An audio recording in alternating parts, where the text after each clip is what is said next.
will continue to be introducing one another so that our recognition will not only be facial, but by name and probably by constituency and the institution. Starting with my humble self, I am Honorable Lamin J. Sane, National Assembly Member for Brikama South, Chairman of the Standing Committee on Public Enterprise. Honorable Sirifsa, Member for Joshua, and a committee member. Member for Nyamina Danko, and member of the committee. Honorable Ibrahim Ajete, member for Sandu constituency, member of this committee. I am Honorable Abdullah Njai from Banjul Central constituency and a member of this committee. I am Lamin Sise, member for Kia West constituency and a member of this committee. Honorable Saleh Ujao Jokadu and a member of this committee.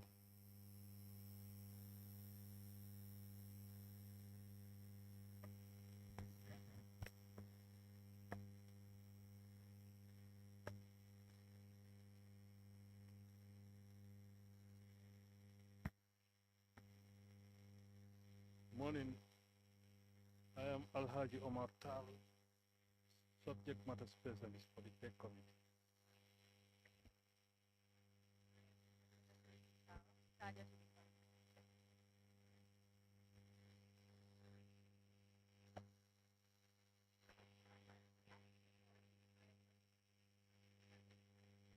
Good morning. My name is Fatma Keta, clerk to the committee.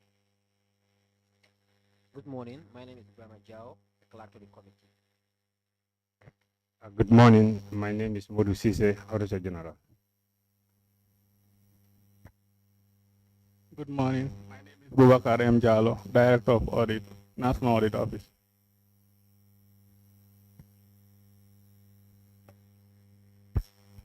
Good morning. By Mari Sise, SOE Directorate. Good morning. Martin Borg, Budget Officer, National Assembly.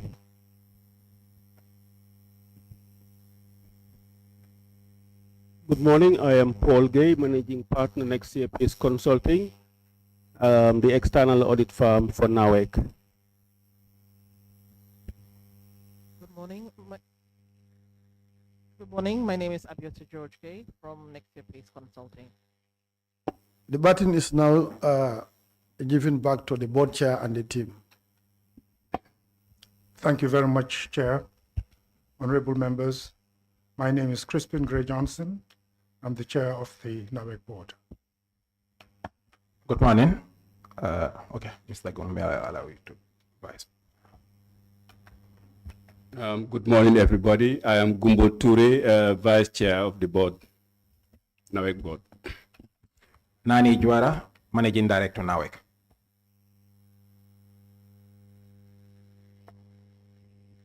Good morning. My name is Nene Jai, board member and chair of the Finance and Audit Committee now. Good morning. Mustafa Choi, Corporate Services Director, NAWEC. Good morning. Bakari Kante, Project and Planning Director, NAWEC. Good morning. Idris Ajaju, Deputy Managing Director, NAWEC. Good morning. Pater So, Operating Officer for the Electricity Business Unit, NAWEC. Good morning. My name is Tijan Williams. I'm the Group Director for Internal Audit, NAWEC.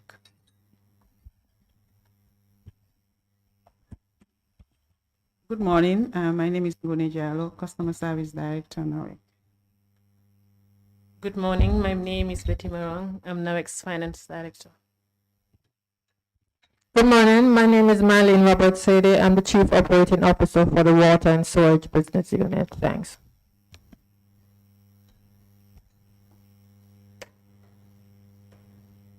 Good morning. My name is Madeleine Sambu. I am the Senior Manager for Regulatory Affairs, NAWEC.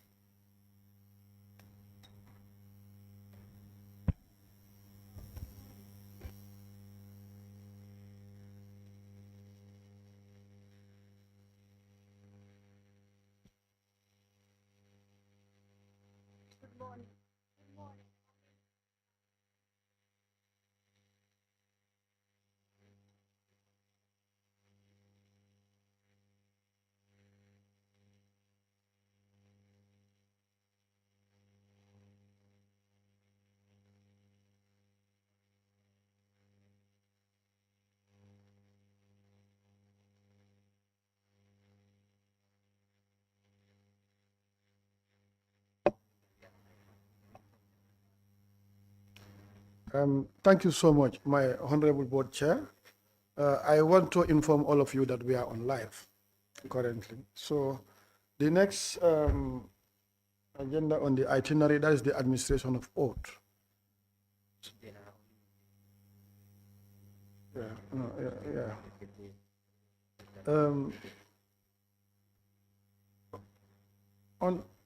Honorable Chair,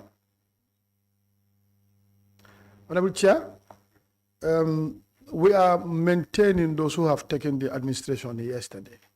So if there is going to be any additional, let them also show up their hands, and the clerk will come around to administer. Because today is considered.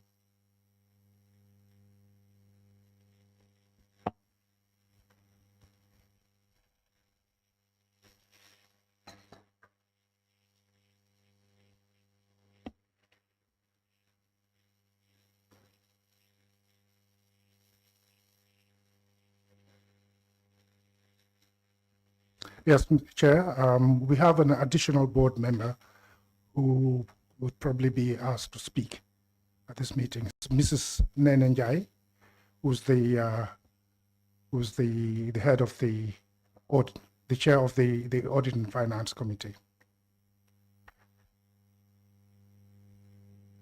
Is she the only guy who probably? That's the only additional. Yeah. How about the other heads that might be chipping in, because there's going to be questions? Huh? In that case, Mr. Chair, all of them will stand up. All the directors are here. Yeah, it's better we do it all. Okay. Then go and administer.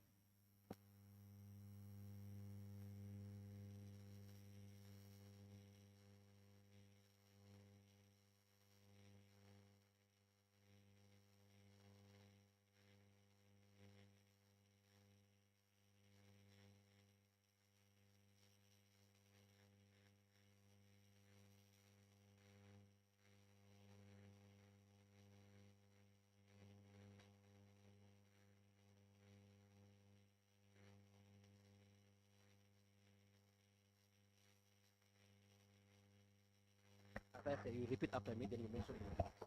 I. Aye.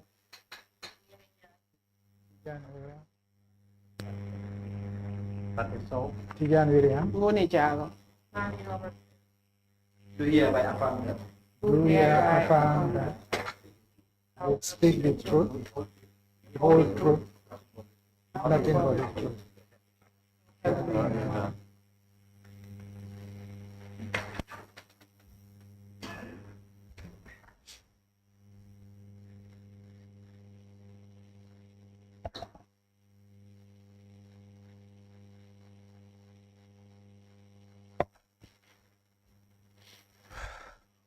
Mr. Board Chair and the senior management from NAWEC and heads of departments here in present, representative of the Directorate of the State-Owned Enterprise here in present, the Auditor General and the team, subject matter specialists, support staff, National Assembly members, media and support staffs here in present. Good morning to you all.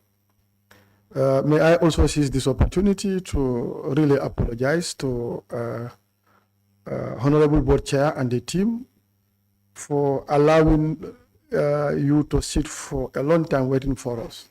I vividly remember the water engineer asked yesterday whether actually we are starting by 10, but I told him, let us be here by 10. But we have to do some internal consultations to see how are we going to approach this particular important document that are tabled before us. So we really apologize for keeping you for a longer period. But as far as this is concerned, I believe it's an integral part of the nation building. So we have to endeavor and make sure that we live to expectation by effectively deal with this document as expected. Other than that, I really want to thank you for coming on board again. We are partners and this relationship will continue. Going forward, this time we have the consideration of the reports that were tabled for us. As a committee, we went through it and looked at different parts of it. And we will start opening the floor by asking pertinent questions pertaining to the report. And we need clarifications so that we can be at par in terms of understanding the report. So going forward, I would like to open the floor for members to ask questions ranging from activity report, financial statement, and the management letter. So the floor is now open. Thank you.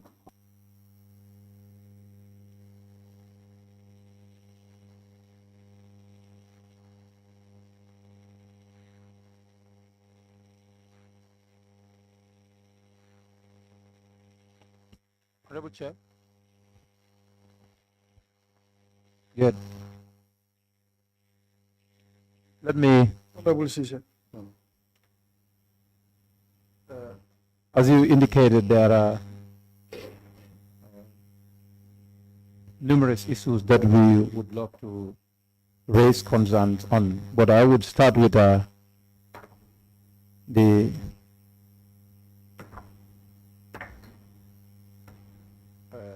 let me refer the committee.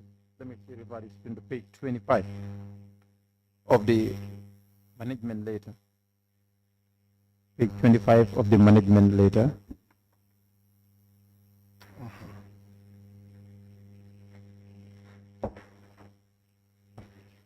Point 3.5 on the unretired interest.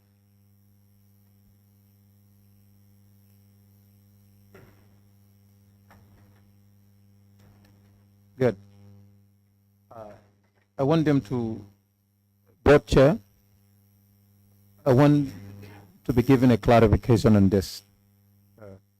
It has been explained that was an interest that was not retired, right?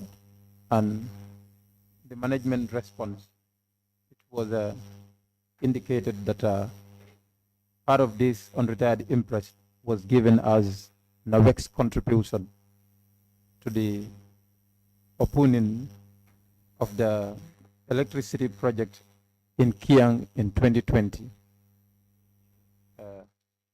And I want to know what, and this was given to the ministry. This was not used by NAWEC itself.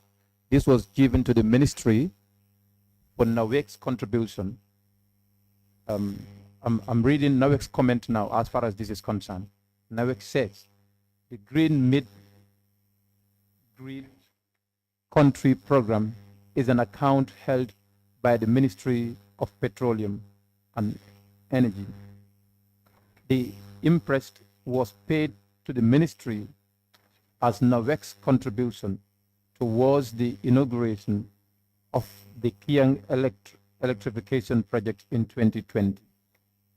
First, I want to ask, how do you contribute, or on which ground is the institution giving monies for the inauguration of this? And it was given in a form of interest also, but it further explains that this is an interest, but it was given as NAWEC's contribution to the ministry for the inauguration of this electrification project in Kia. And why wasn't it retired? I want an explanation on this too. Thank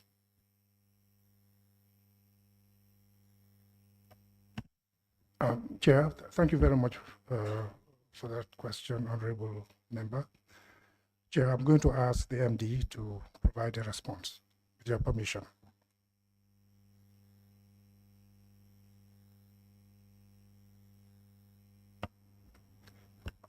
Thank you, Honorable Member. In response, if you could recall, in 2020, we inaugurated the first electrification project in Kiang, which was funded through the Indian line of credit.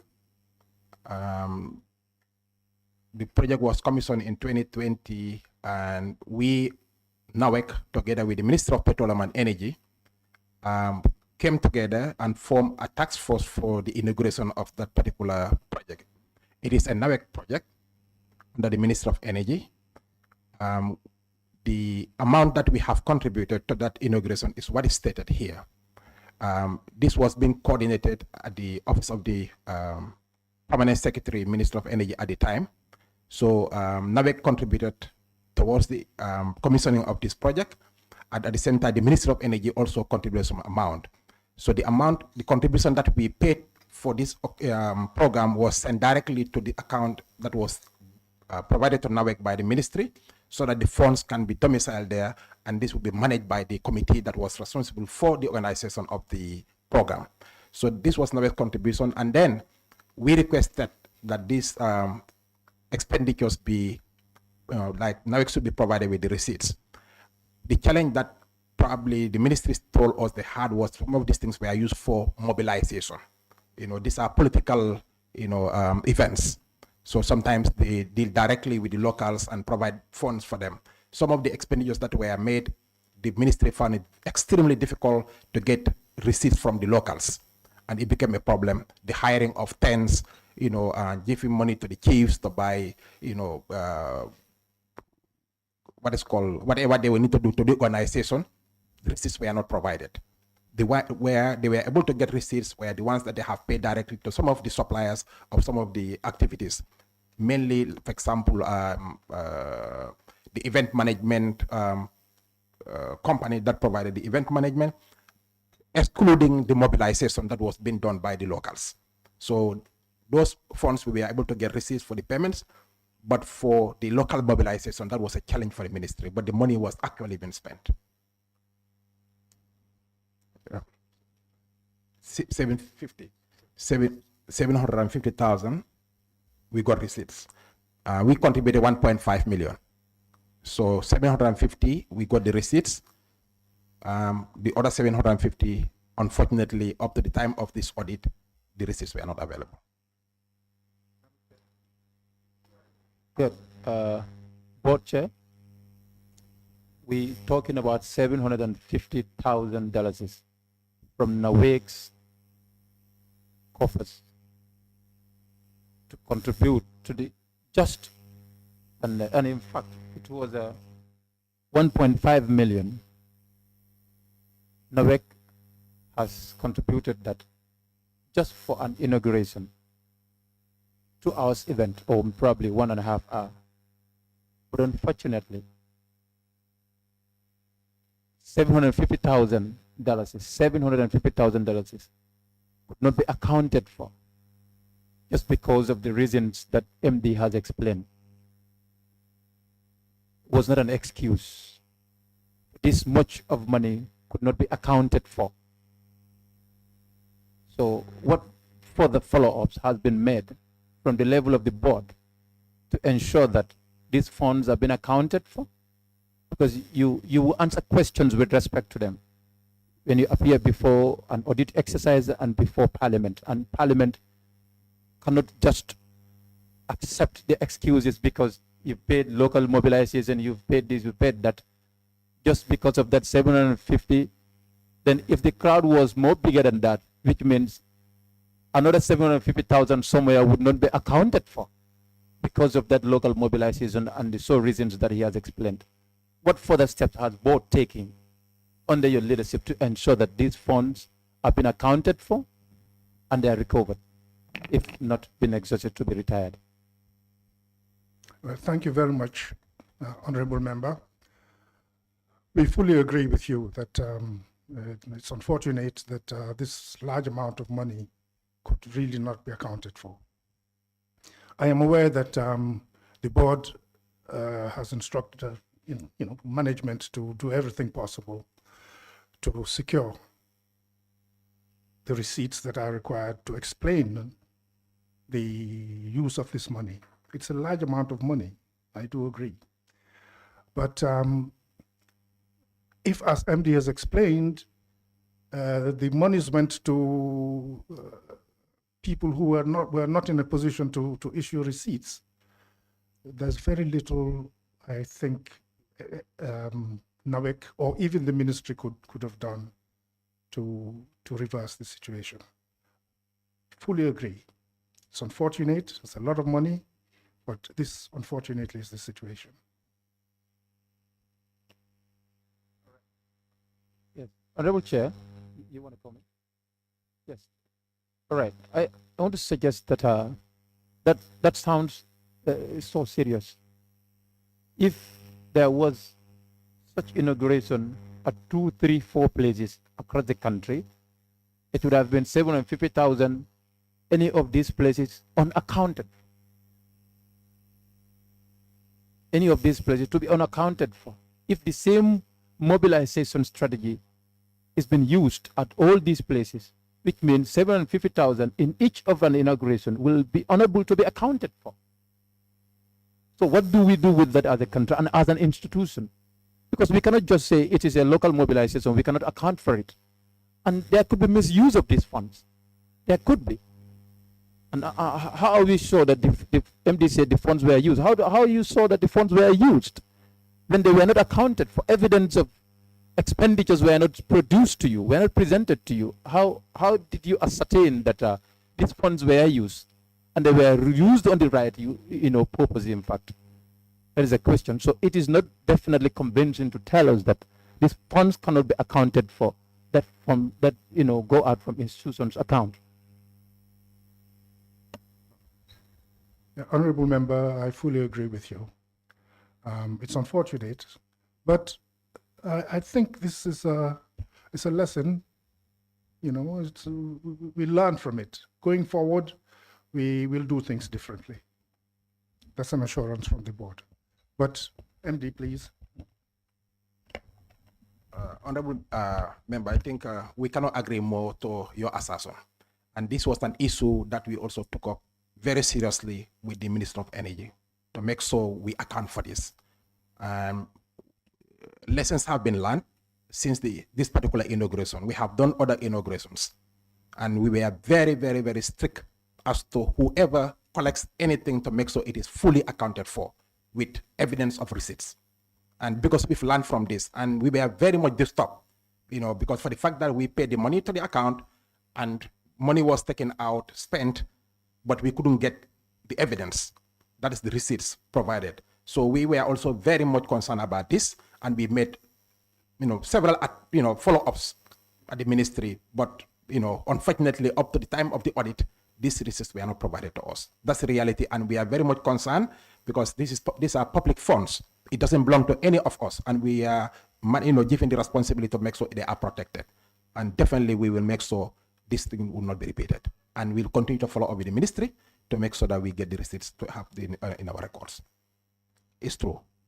For us, we can account for it because it is sent to an account where we know money has moved from an account to another account. But when it was spent, obviously, we don't have the receipt for all. That's the truth. Thank you very much, Chair. Thank you very much, MD, for that clarification. I'm not audible. Oh, okay. So I've seen here, since we talking on the issue of impress, you've made mention that it was kind of a counterpart contribution, right?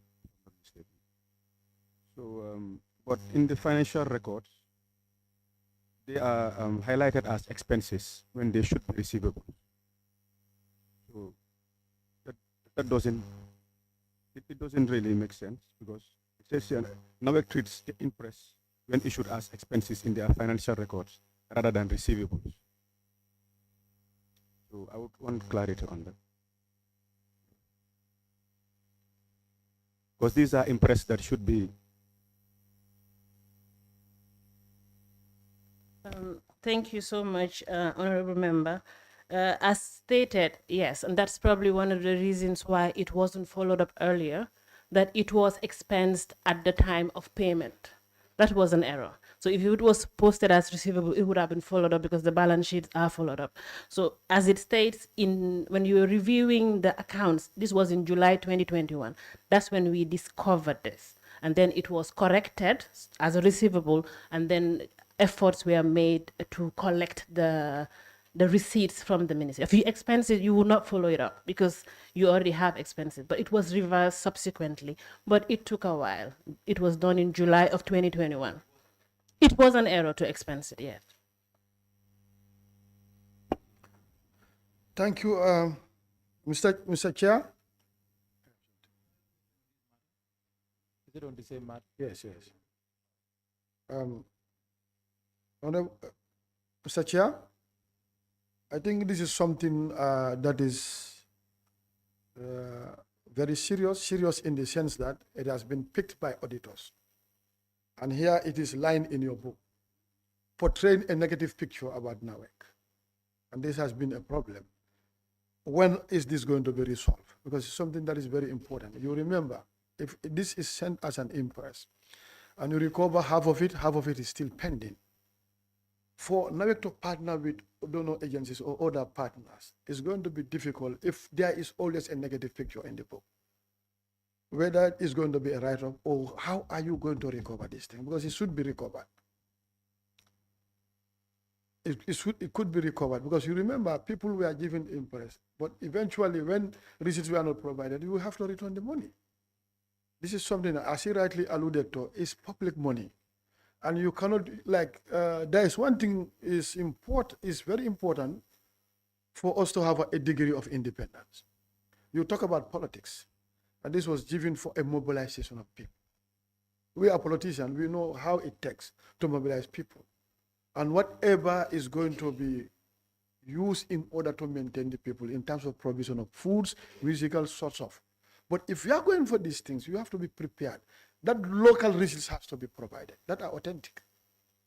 But you claim that definitely they were spent without any evidence, and nobody can take that. So you have to give us at least a direction on how are we going to recover this.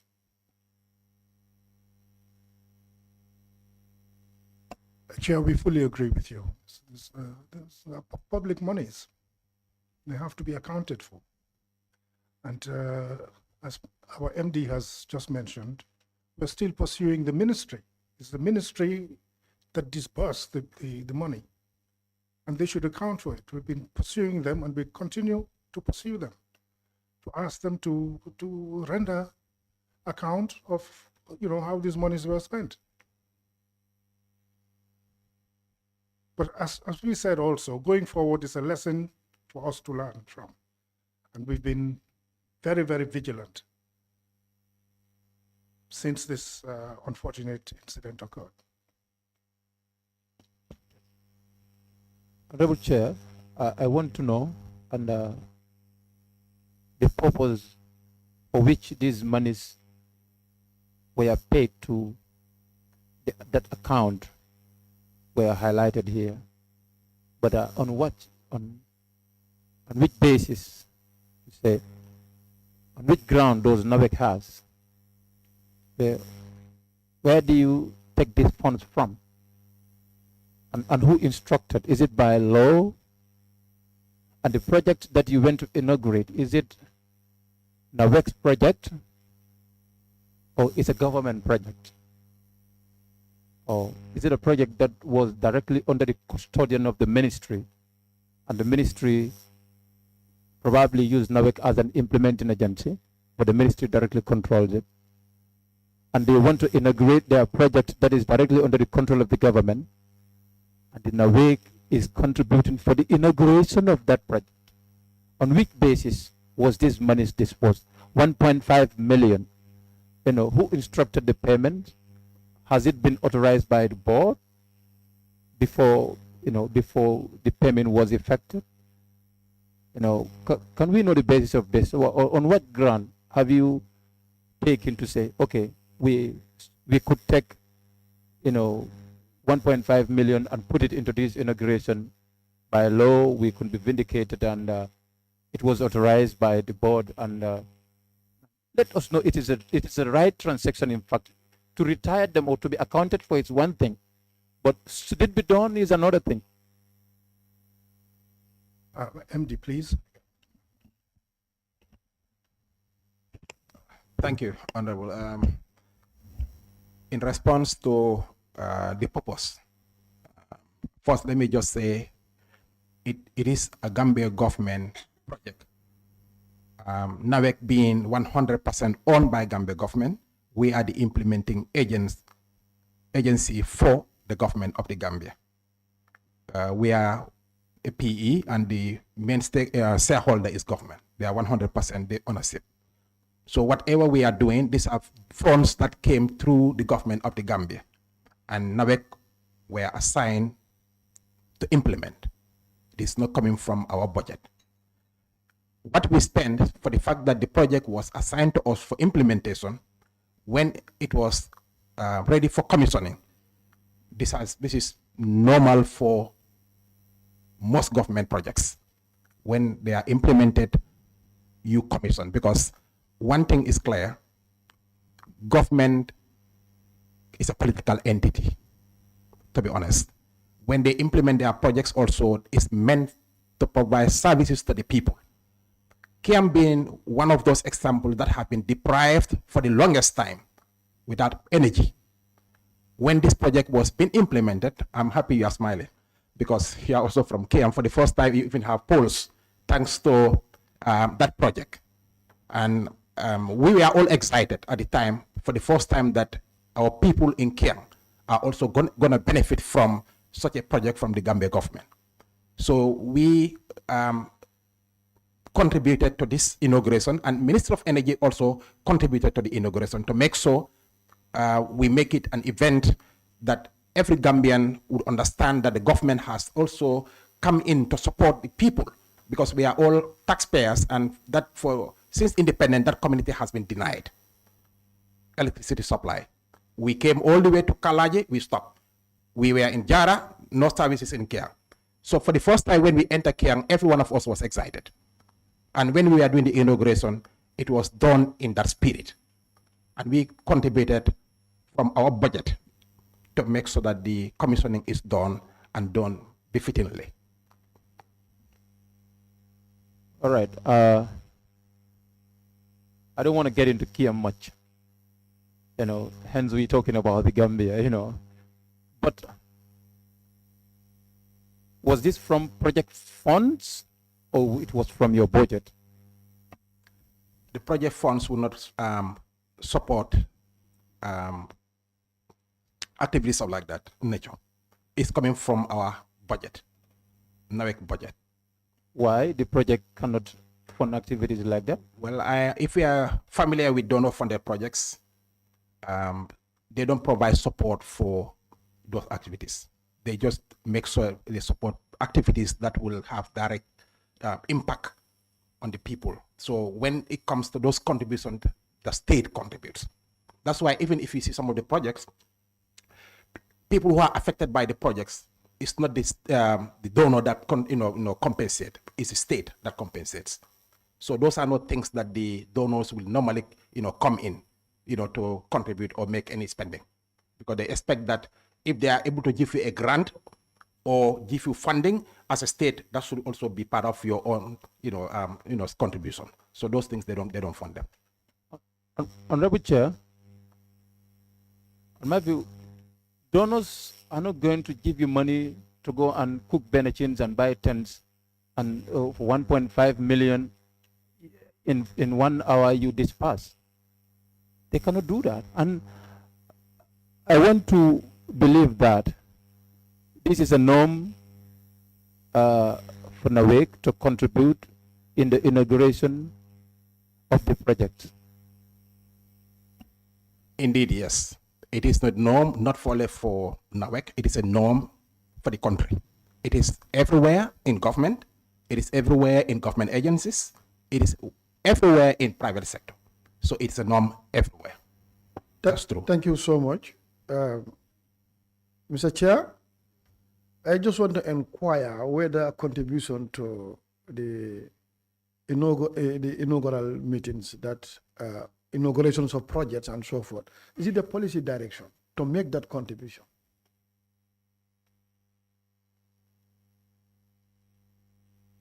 Thanks for that question, Chair. It's not a policy decision. This was a one-time affair.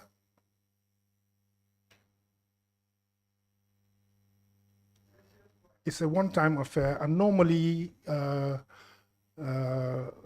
activities such as these directives come from above us, normally. But it's not something that we routinely cater for. Since it's not a policy direction, I think you should completely desist from contributing to events that are not going to be accountable, that are unaccountable. A situation like this, and probably you might not even aware this is going to be captured by auditors and here, painting this negative picture. Because if this is not a relief, how do we work on trying to make a write-up? Because these are something that are a problem. Since this is not a policy direction, we have to be careful. Yes, NAWEC, as any other PE, is an act of parliament. But in your operation, there is a degree of independence. Yes, it's good to bring in projects into country. Everybody wants to have these basic necessities as far as our communities are concerned.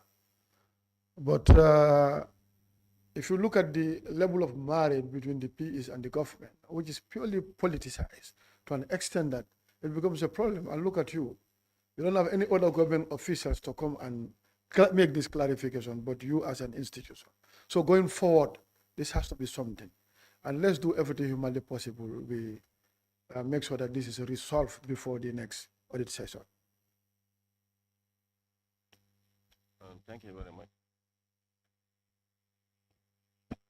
Thank you very much, Chair. Going forward, can we be provided evidence of expenditure? Even about that 750? Because I know the auditors cannot take it because there was no material evidence on the ground. And the MD said it, but they were spent. Can we have a trace of evidence, if possible? We shall do our best to provide the evidence. The half of the money, 750? Yes, 750. Yeah. Okay. Thank you very much, Chair. Good afternoon to you all. From the board chair and the dynamic staff. I think I might be going to a different area. Honorable Chair, if you look at the management letter on number 23 about the understated revenue. Understated revenue.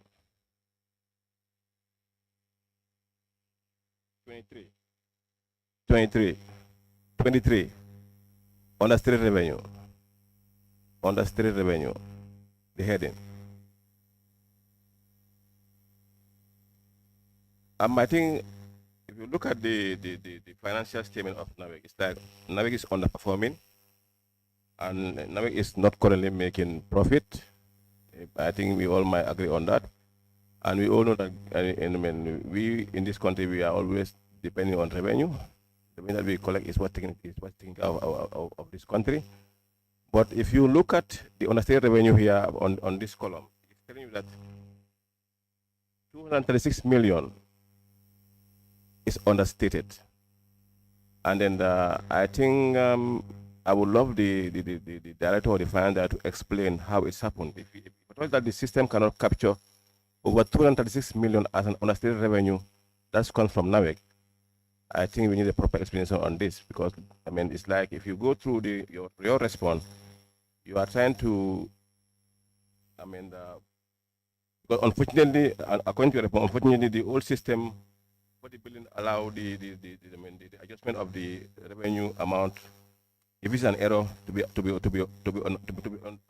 identified. So is it that there was a problem with the system?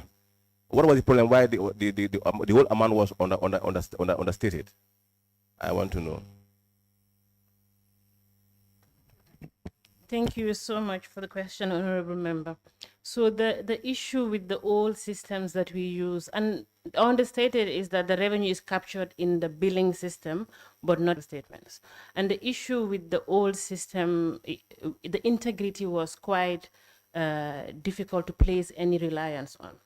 So the billing staff and the finance staff will do reconciliations on a monthly basis, because the basis for the amount that is posted in the financial statements is the reports coming from the billing and the customer service.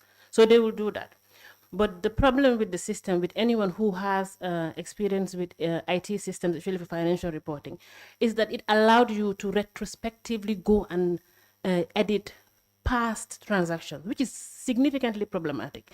If you know the way we work in NAWEC, there's a separate department for billing, separate department for finance. You have to be aware that when I make a change in the billing system, I need to communicate to finance to make the changes in the finance system. That awareness and that communication was not always there.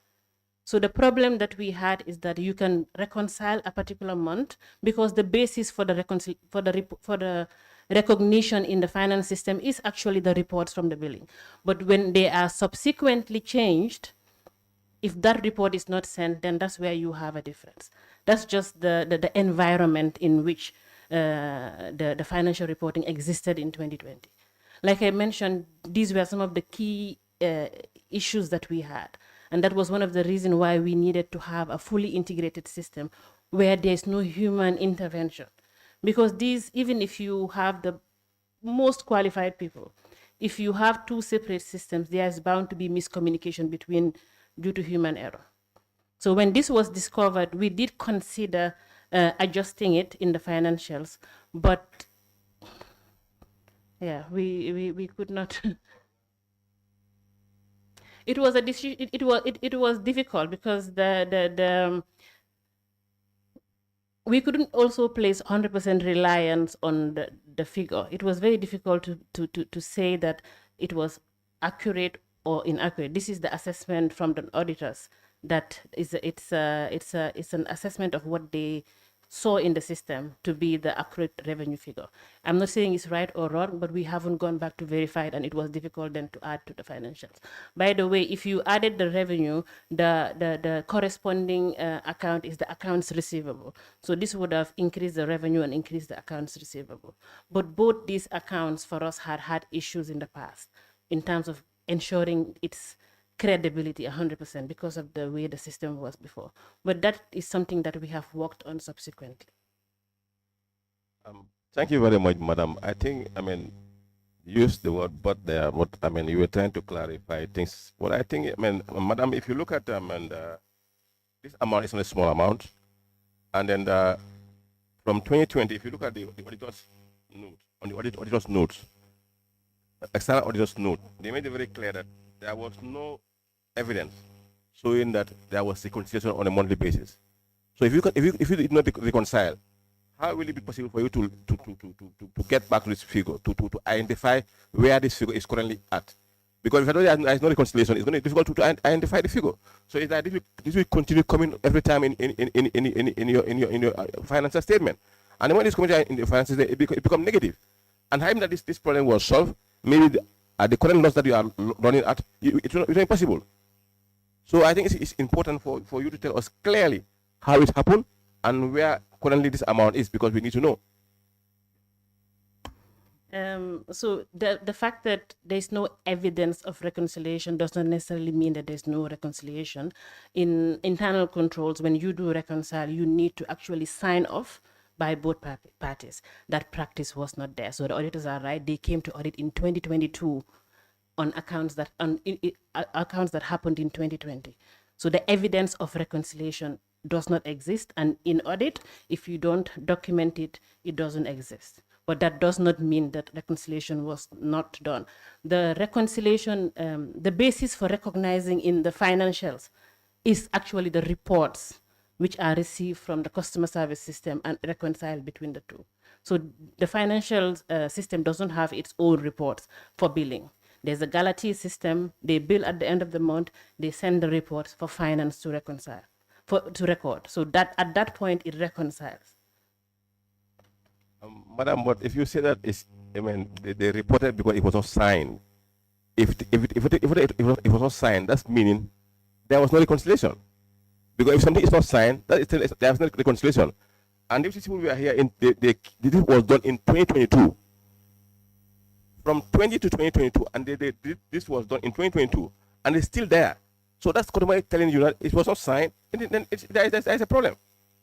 Because something that is signed, identify that it is okay. There is no other problem now. It's okay. It was being taken care of. But if it was not signed, and it is still in 2022, just last year, they came and they did do their auditing and reported this.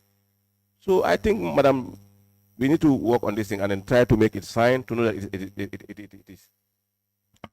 Okay, if you don't mind, Chair, just some further comment on that.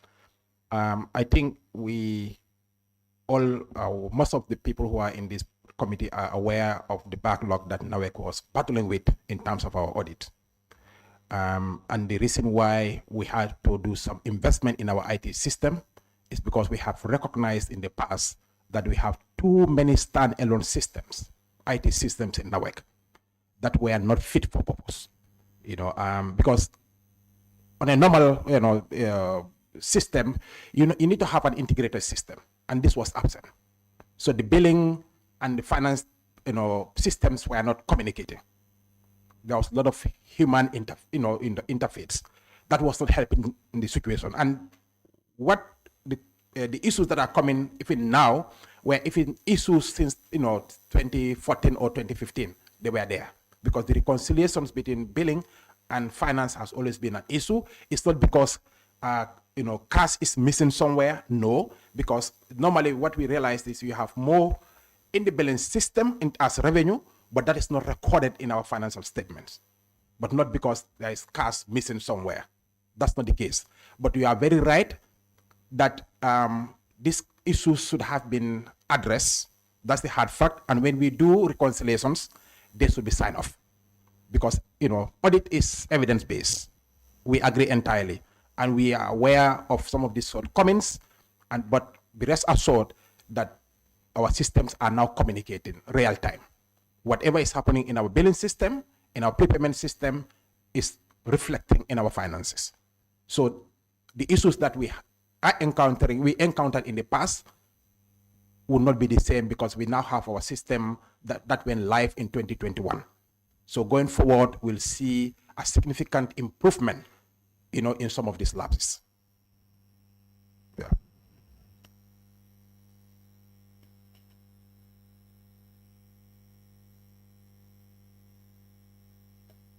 I think, Chair, yes, it's an ongoing thing. And then as you rightly mentioned, it was accumulated from previous years. But I want you to help us with the current stated one here, that it was reconciled and the ABC and it is studied and it's signed. We want to have that if possible. When can we have it?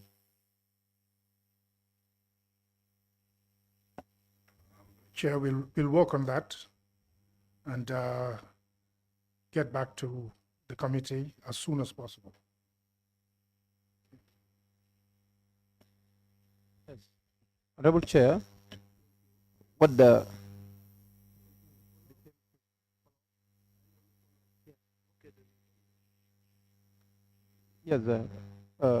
finally follow up on this. What we're talking about is an understated revenue, which observed that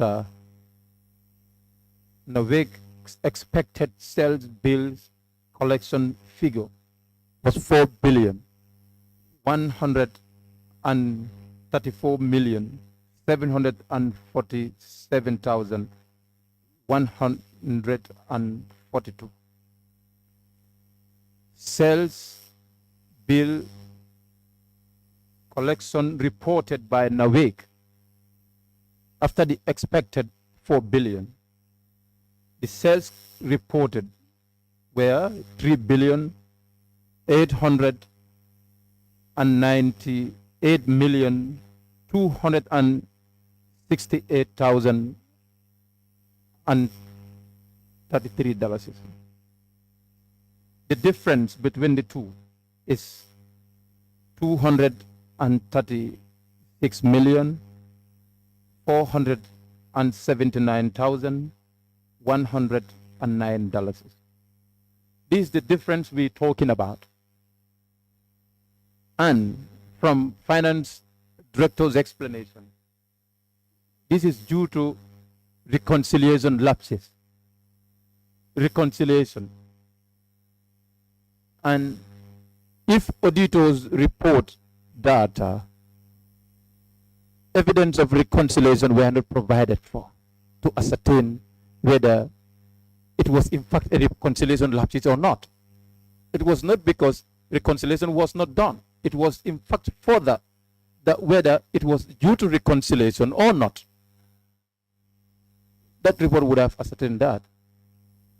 But if failure to reconcile was the issue and it was highlighted, so are you telling us that institution cannot be able to reconcile and put this figure together? Is that what is happening? And if you can do that, when would that be able to be done? Because we cannot just say it happens in 2020, so now let's forget about it. Another one happened in 2019, let's forget about it. 2021, let's forget about it. We're going to continue doing that. We must make sure that when things are done, they come back. If money's went to where they're supposed not to go, they come back to where they're supposed to be. So let's say, can't you do this reconciliation and ascertain where this fund goes to? Please. Let me just remind this honorable committee of the fact that we came here, I think a year ago, and presented 2018 and 2019. The review of the financial statements started in 2021 for 2018, 2019, and 2020. If you have that much backlog, you have to prioritize. And I understand that we should prioritize right, and sometimes you are wrong in what you have prioritized. When this issue was discovered by the auditors, yes, we could go back and say, let's do the detailed work. But you had to prioritize 2021 because, by the way, the audit of 2020 and 2021 were done concurrently. We're not saying everything is perfect. Given the time, all the time in the world, we'll go back and look into the details of the old system reports to be able to ascertain what exactly the accurate amount is. And we'll endeavor to do that to report back to the committee. But yes, it's just when you have huge backlogs and you want to close them, sometimes you focus on some areas and not. And in retrospect, someone would say you should have focused on this and not this. It doesn't make it right, but it's just we had to prioritize to ensure we close the backlog. But we can go back and look at the old system and ascertain what the actual amount should have been reported in the financials.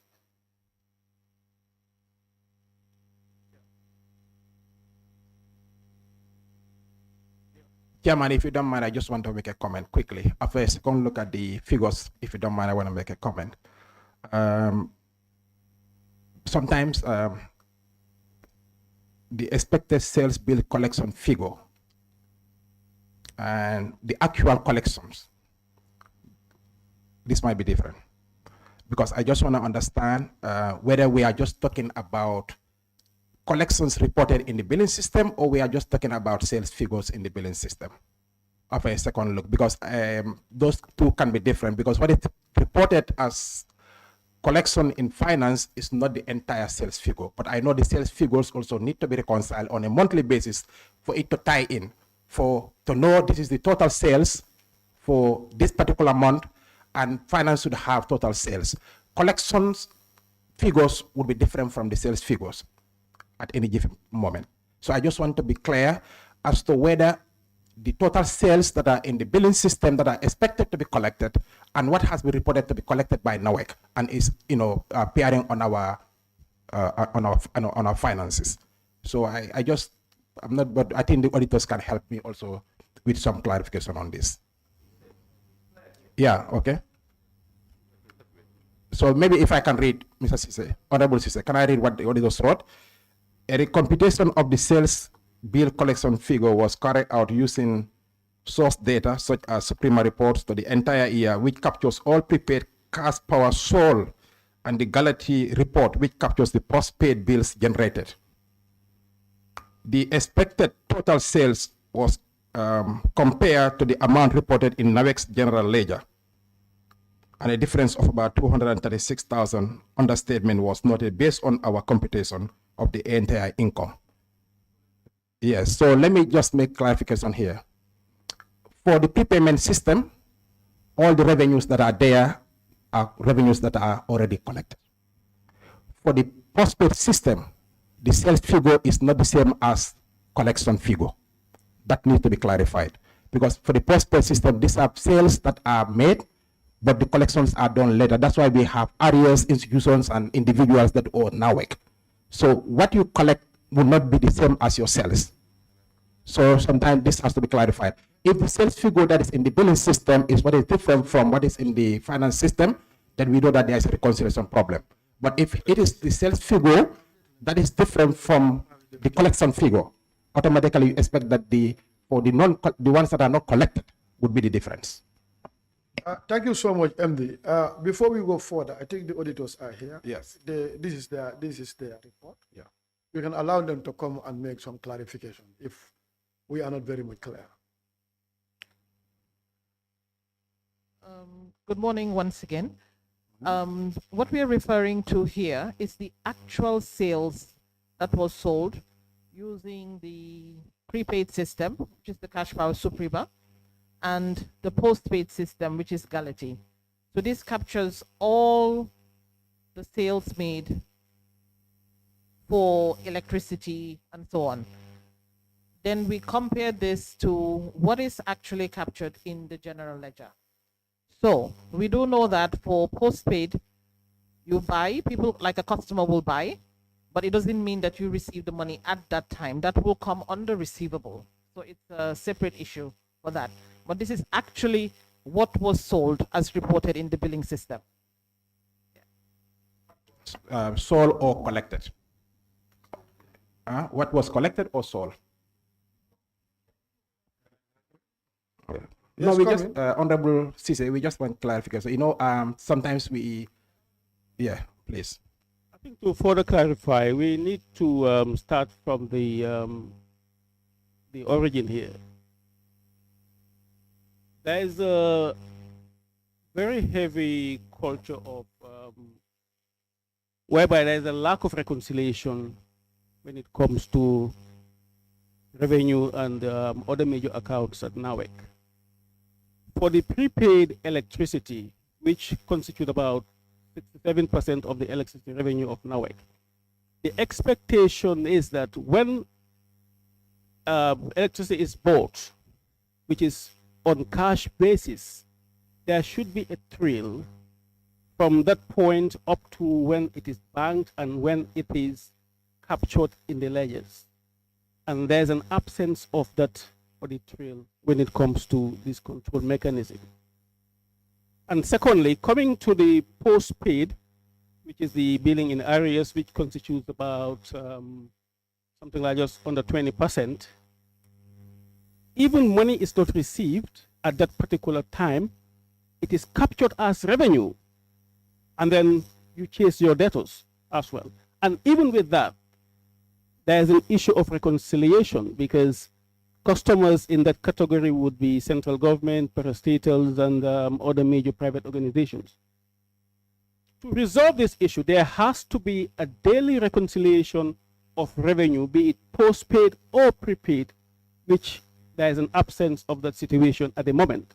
If you go through the entire management letter of the year we're considering, there's a wholesale, there are wholesale remarks of reconciliation issues. So it is the culture of reconciliation that has to be embedded at NAWEC, be it revenue, be it receivables or other major items to resolve this situation. So effectively, this amount of 36 million we're talking about here is revenue in which we were not comfortable that channeled through until we would have been satisfied to ensure that it reached its final destination. So the source of the problem is absence of reconciliation.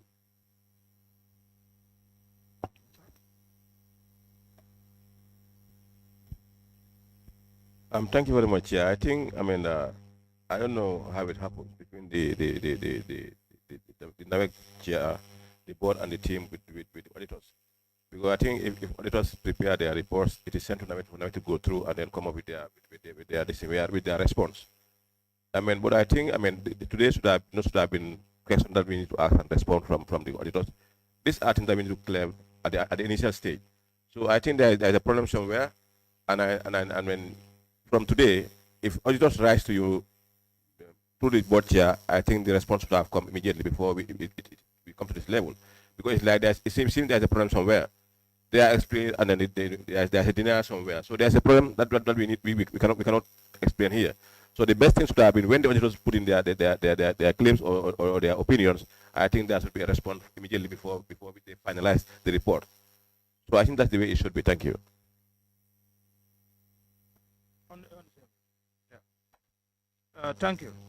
Thank you, Chair.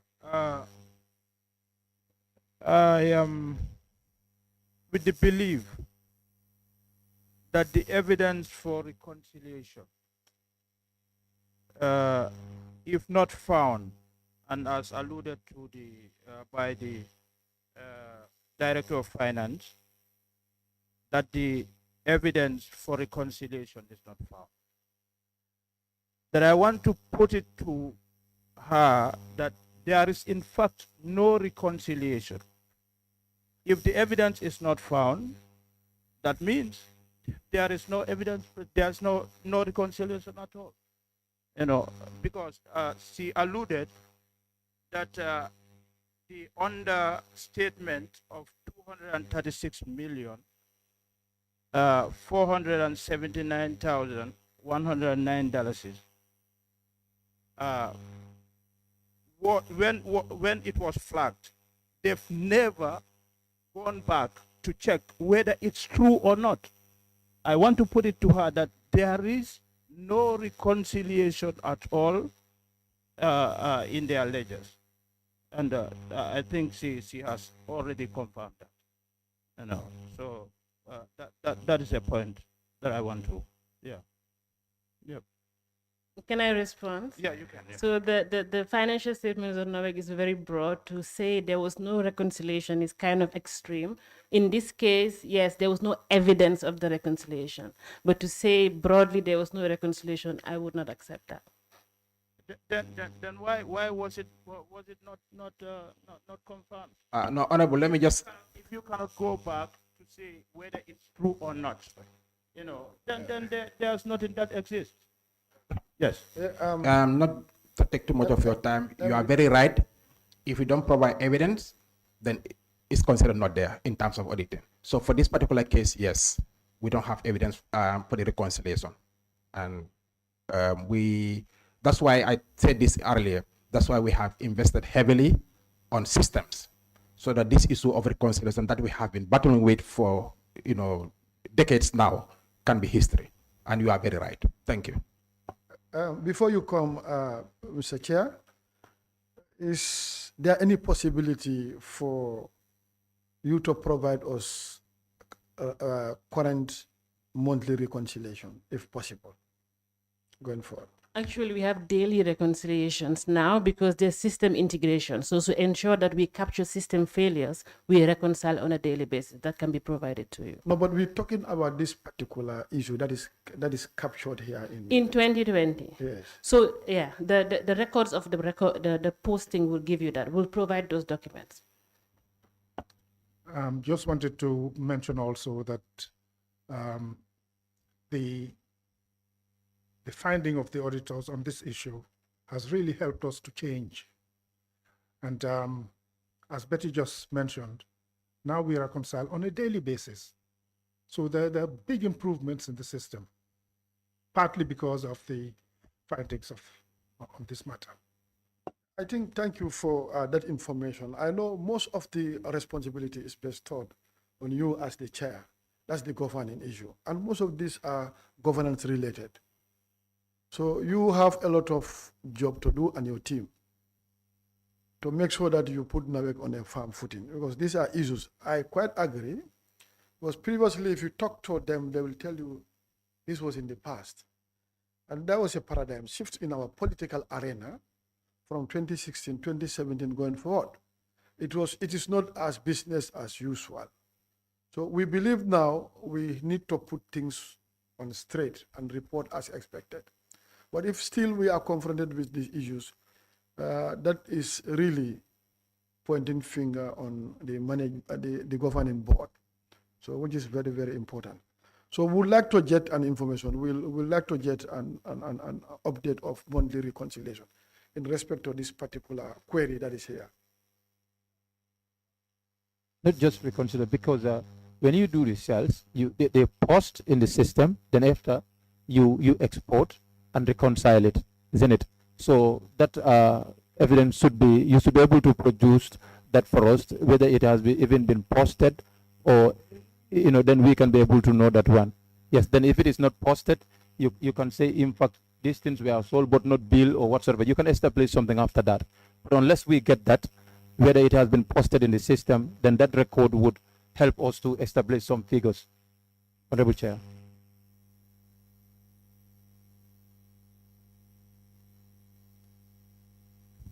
Thank you, Honorable Chair. Let me also join you to thank the NAWEC management team. Honorable Chair, if you looked at the NAWEC financial statement, I think at the beginning, that is on page 9, where the auditor were supposed to, the financial statement, where the auditors were to form an opinion. That is on page 9. The auditors were supposed to form an opinion under the NAWEC financial statement. And then if you looked at what the auditor said, they give a disclaimer, which is very serious. I don't know the management of NAWEC, when they saw this thing, what have they thought as a management team? Because when the auditor who was supposed to give an opinion, whether qualified or unqualified, they just make a disclaimer that does not actually tell well on your institution, especially an institution, a reputable institution like NAWEC. What we are expecting was to have a qualified account, not unqualified account, but qualified account to a level your auditors, the people that we have sent there to go and do all the testing. After they did all their testing, they said, no, we cannot form any opinion. That is actually really serious. And then now you are not competing. You are a company that is doing all your service, monopoly. You don't compete with anybody in this country. Nobody in this country supply electricity and water other than NAWEC. So I definitely wondered when I saw this issue of your auditor, meaning everything is wrong. Because if they cannot tell us, they tell us we cannot say anything, meaning whatever is presented both in the financial statement on the activity report, there is a big question mark on all of them. Big question mark. I don't know, and then I think I want to seek your opinion when you see this disclaimer from the auditor. What have you thought as a management? Because that is where you are supposed to start thinking now. Because you are running an institution. Most of your capital investment, we are all National Assembly members. It passed through here. Most of your capital investment are loans from government. So, meaning you have some part of your responsibility, somebody is taking care of it. But yet, you couldn't perform to expectation. Definitely. And in fact, when I saw this the disclaimer, even me not being a financial expert, I begin to have suspicions on all the figures. Like for example, when in your financial statement, when you told us in 2019, you made a losses of 1,364,105,000. That's the losses you make. But again, 1 year down the line, you decrease this from 1 billion and you make a loss of 348 million. Then even I begin to suspect this figure. What have you done from 2019 to reduce that gap, that huge gap, when you make a loss of 1 billion? 1 year down the later, you close the gap to 300 million. For me, I need an explanation. What have you done? If that is if that is realistic, meaning that you are beginning, I don't know what will be in your account in 2021, but if this is the case, I would expect your account to be fantastic, to make profit in 2021. If the figure I saw here is realistic. So I don't know, and I need an explanation. What have you done from losing 1 billion 1 year down the line? You close that gap to 300 million for the meantime. The other one was just a comment because I was really looking how Gambians are relying on NAWEC. But again, your financial statement, the auditors are telling us they cannot form any opinion, meaning everything is wrong. Thank you. Thank you very much, Honorable Member. I think there are several concerns in your intervention. I'm going to ask our Finance Director to come in with your permission, Chair. Thank you very much, Mr. Chair. So just to comment on the comparison between 2019 and 2020. You are right, the losses in 2019 were significant. But I just want to remind this honorable body, and you can go back to the 2019 figures, to note that about $1 billion of the expenses that were recorded in that year relate to years prior to that.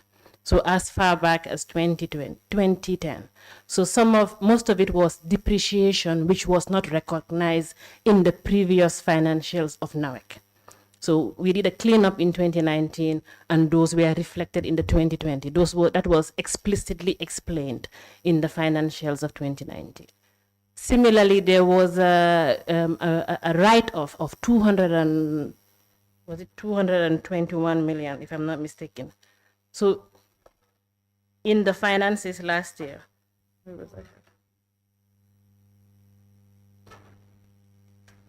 So on page 4, you would see the comparison, net effect of write-offs.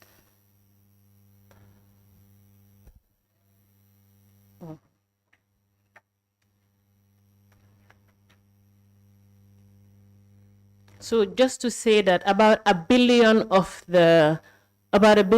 the losses for last year did not necessarily relate to activities of 2019. They were because of items in the balance sheet of NAWEC that were cleaned up and subsequently reflected in the 2019 figures.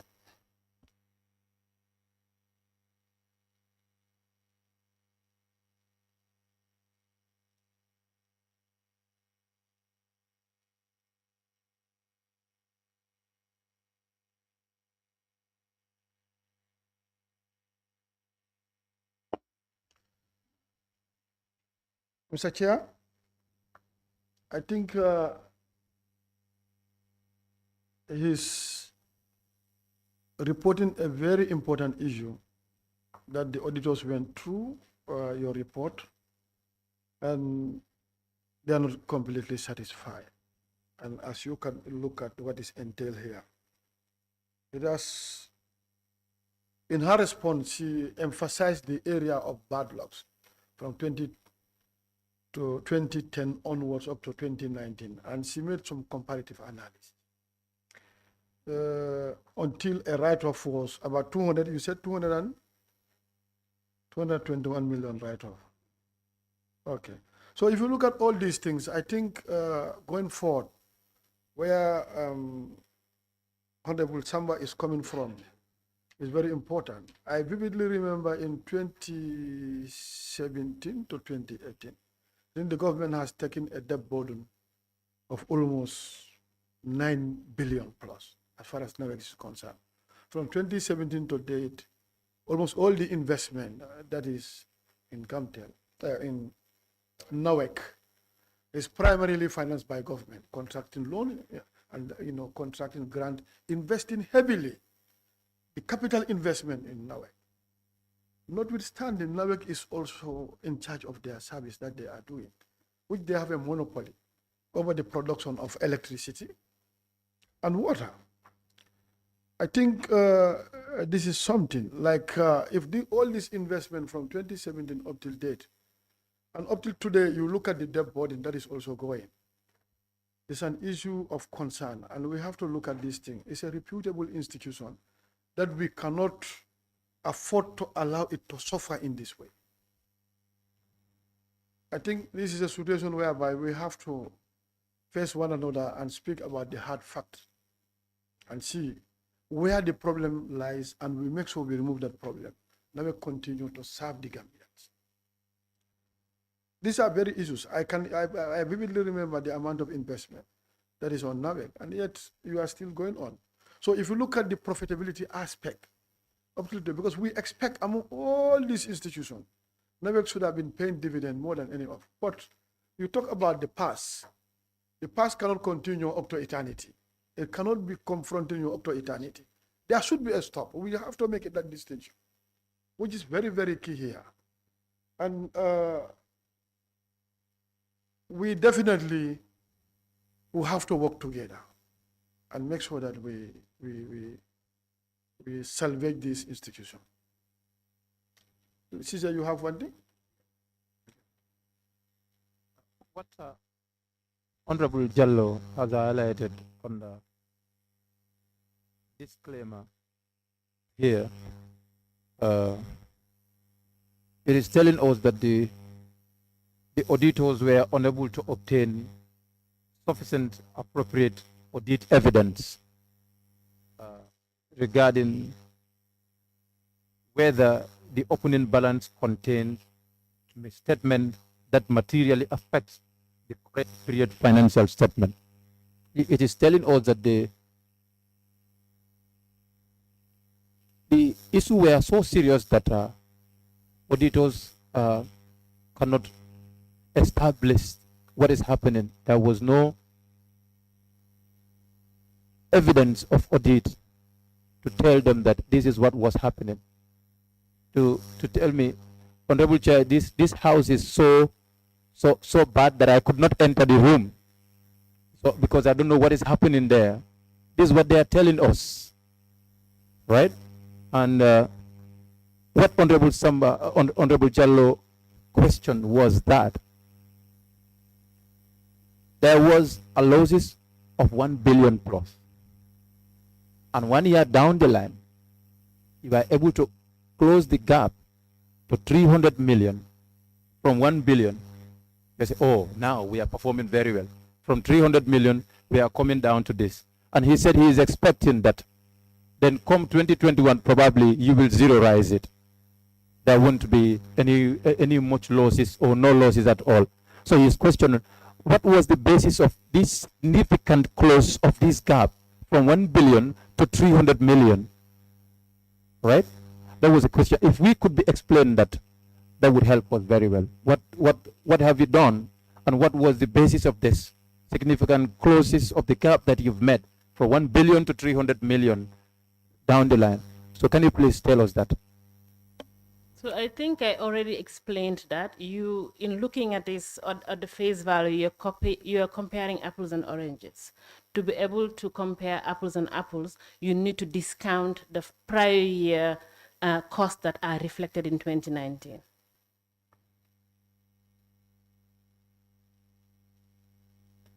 Honorable Chair. Good. Then, if we could be further explain to differentiate those apples and oranges that Madam is talking about, to tell us this is exactly what was happening, and this is exactly what the auditors are telling us. The auditors are telling us that they could not have an evidence of audit to ascertain what was happening. That's what they're telling us. When you go further, it says, disclaimer of opinion on this financial statement was issued on the following account balances, mainly receivable, payable, revenue, and cost of sales. We were unable to obtain sufficient appropriate audit evidence regarding matters alternative means. That's what we're talking about, Honorable. And if we are mixing apples and oranges here, so I think that's not that's not Parliament. Auditors are telling us that this is so bad that they could not find out evidence of this, right? So who is mixing these two now? So let's ascertain something. What went wrong? What went wrong? That they could not have evidence of this. There was no audit evidence. Okay, so I answered to a different question than the one you're asking right now. The honorable member said we had 1.3 billion losses in 2019. We had 300 billion losses in 2020. What did you do differently to ensure you close that gap? That's what I answered. And my answer is, in the 1.3 billion, there are items of depreciation that don't reflect activities in 2019. They are related to activities as far back as 2010. This was explained in the financials of 2019. We can go back to those details to categorize them. They were clearly identified. There's also a write-off which relates to items before 2019. So to be able to compare the 2 years, you have to remove that 1 billion and compare 300 million to 300 million. That was the question I answered. Down to the letter that I have just talked about. So I cannot respond for the auditor's opinion. What I can do is provide them with evidence. They review the evidence. They have given details of why they could not issue an opinion on the financials. I think the auditors are best to answer that. Honorable Mr. Chair, I think you were in receipt of this audit report before coming here. I vividly remember, probably a month or 2 months ago. And you've going through it, you have seen all these queries. And I know in every audit exercise, there's always an exit meeting. Before they resolve into making these positions, they have an engagement with you. And that is why you have a comment. But there are areas whereby they also provide a footnote that your comment, they are not satisfied. And I think before coming to the Parliament, where a similar questions will be imagined relating to these issues that are captured in this report. Preparation should have been done, like as the finance director is emphasizing, they will go back. But hadn't been you make that preparation, those information should be readily available by now. But coming and having this discussion with you back and front, which means you have to go back again. And I know every area, there is no institution that is not confronted with numerous responsibilities. Even us as parliamentarians. We are here as PEC members. We are also into other committees too. And we have our other engagement in our respective constituencies. So preparation before appearing before the National Assembly is key, especially pertaining to major audit queries that are captured in the book. And we have to understand here we are on a very important activity, and issues discussed are very important here. Sometimes we are family members, we can, interact, but as far as we are here, we need to be careful with the choice of word we use. It's very, very important here. We are on a very serious issue here.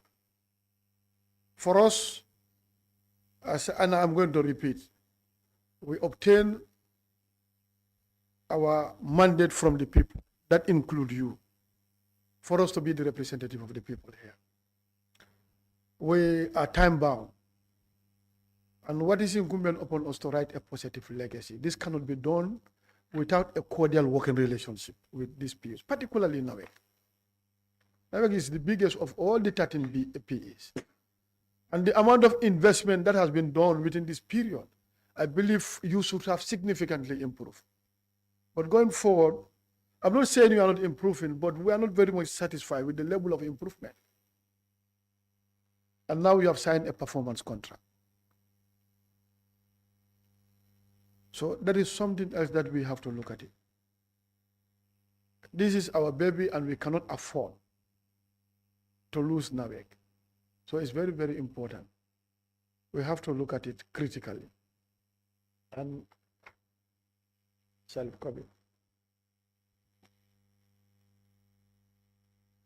He said he wants to come up with a new one.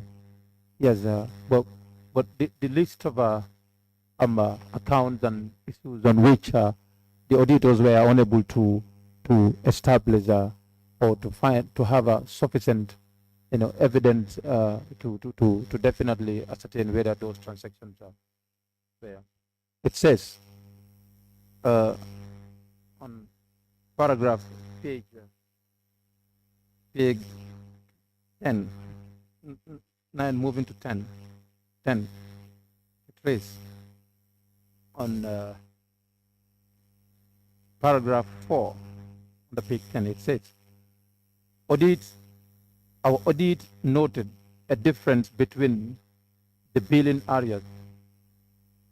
Reports from Galati and the trial balance figures for trade receivables, with the latter being understated by 117 million, no plausible reasons could be provided. It further went, when you go to paragraph 3, 4, 5, and 6 or 7, it says, we were also not provided with the appropriate supporting evidence for the Ajib loan service connection to 19.9 million included in the note 8.16 of the financial statement. It further went again and said, cash and cash equivalent, bank reconciliation statement for 10 bank accounts were not provided with a total value of 173.8 million. 173.8 million. Let's just say 174. So auditors are telling us that they cannot be able to verify this thing because sufficient information were not provided for their review. A figure of 19.9 million, 174 million, and again 117 million at some other places. We need evidence of this.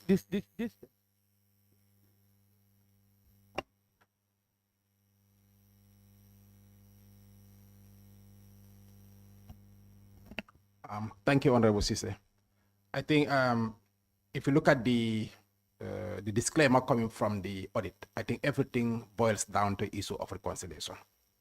Because for auditors to make opinions, they want to be assured, certainty. The reality is this has been an issue that we have been grappling with in terms of reconciliations. As I've said this, and I will just repeat it. Personally, maybe it was a big surprise to me for the fact that these challenges have been there and we have been trying to resolve them. But for the fact that if we are doing 2020 audit in 2022, and even before that, we had about 2-3 years outstanding audits that we are not done up to 2019. So if you are doing 2020 audit in 2022, you expect some of these issues to come. But that's why we really recognize that these issues are there in NAWEC. And we requested for support, and we got support to invest in a system where we'll have an integrated system so that these issues that we are all grappling with, because I know some of the bank reconciliations were even more than 1 year not done. Because our people have to sit down with all thousands of transactions on a daily basis, trying to tick and reconcile. It was so tedious. Some of the reconciliations were not properly done.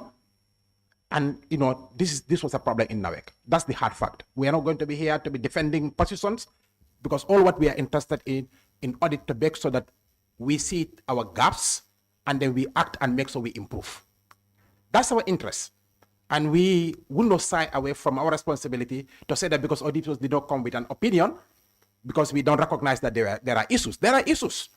The reconciliations were not done on time. And that's why if you look at the recommendations, the auditors are saying the reconciliations are not done. And now, for the fact that we have a system, we are doing the reconciliation on a daily basis. Things that are coming now, we will not see those repeated in the 2022, 2023 accounts. That will not be the case.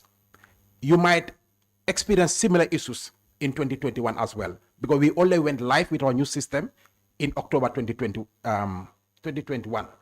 So we might experience some of these reconciliation issues because there was a huge backlog of reconciliatory items. So I would not push too much on this issue of the disclaimer from the auditors, because the auditors really were confronted with issues of those and to confirm.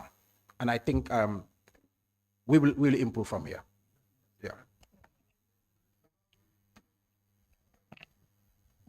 Thank you very much, Chair. And I very much appreciate the comments and the observations coming from the floor. The context is that the overhang from previous years was very much there even in 2020. The problems of NAWEC spanning many, many years before 2020, the fallout was still there in 2020. The problem of financial management was a serious one. We had to restructure, placing a lot of emphasis on the finance department. We restructured the entire system. We had a huge, very huge amount in receivables. And even up to now, we're trying to pursue certain big debtors to get millions, hundreds of millions back paid into NAWEC.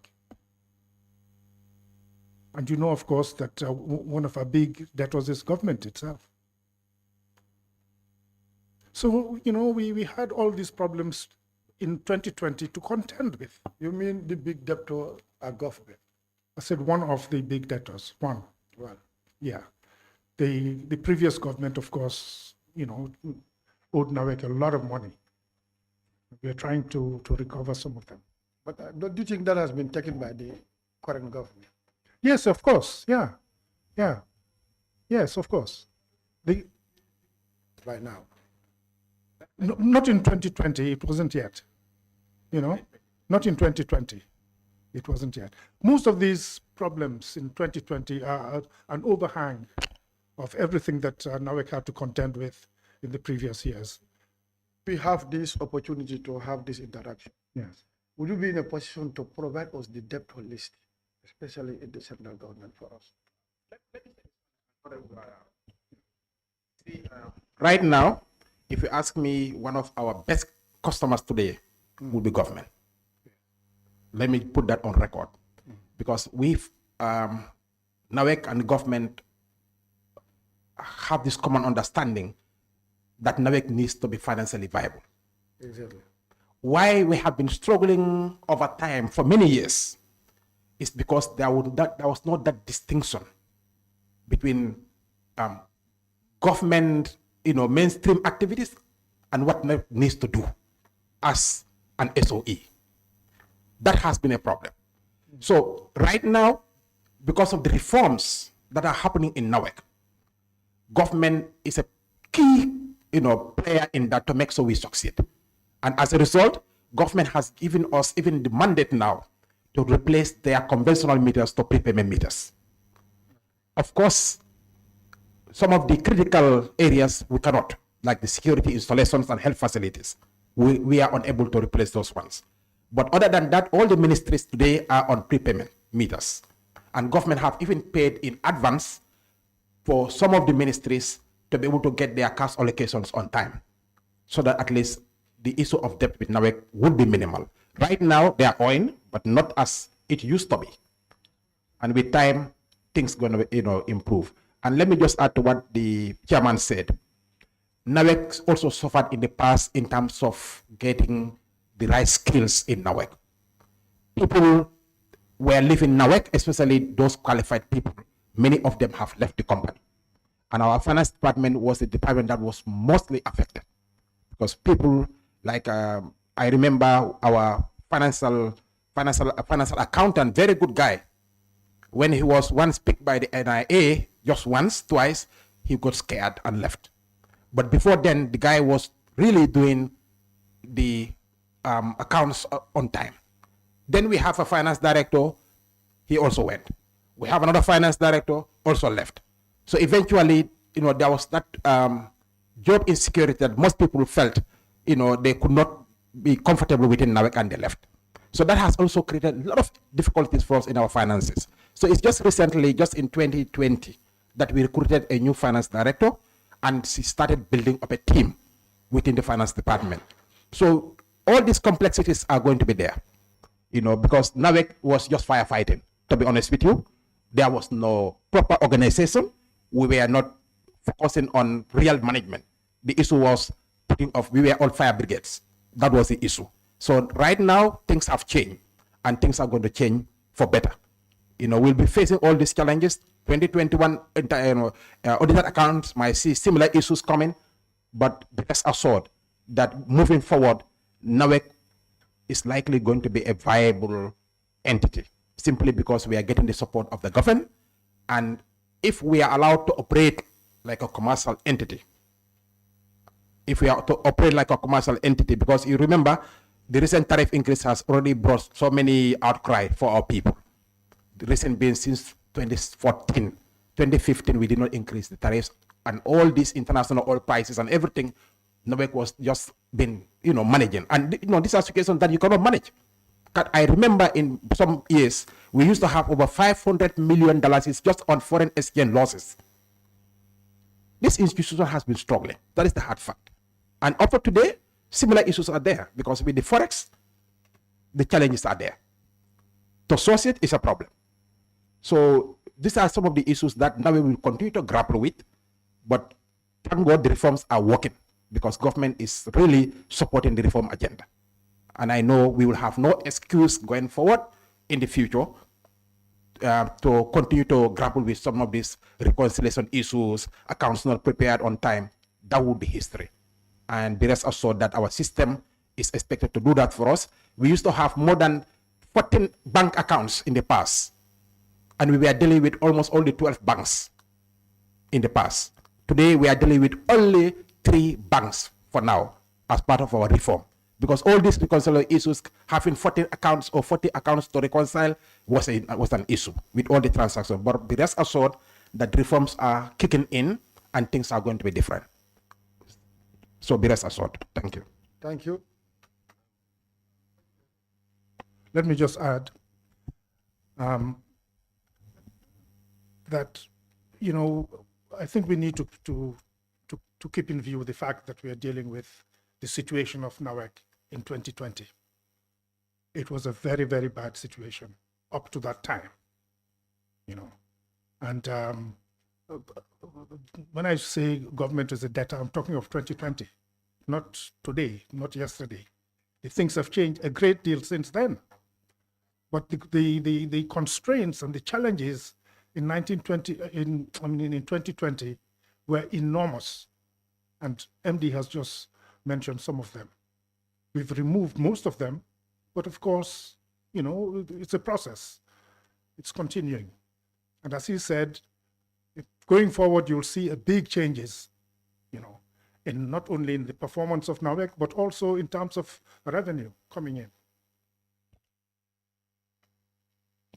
Thank you very much. I think, just to take it from where the MD, with regards to the receivable that he mentioned, looking at your financial statement on page 39, government is owing you almost 69 million. Central government, local government at 13 million, local government. But if you look at the diplomatic mission, page 1639 on the financial statement.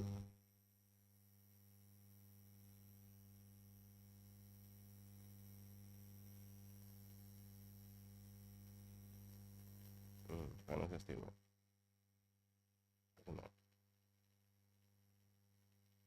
Financial statement, page 39.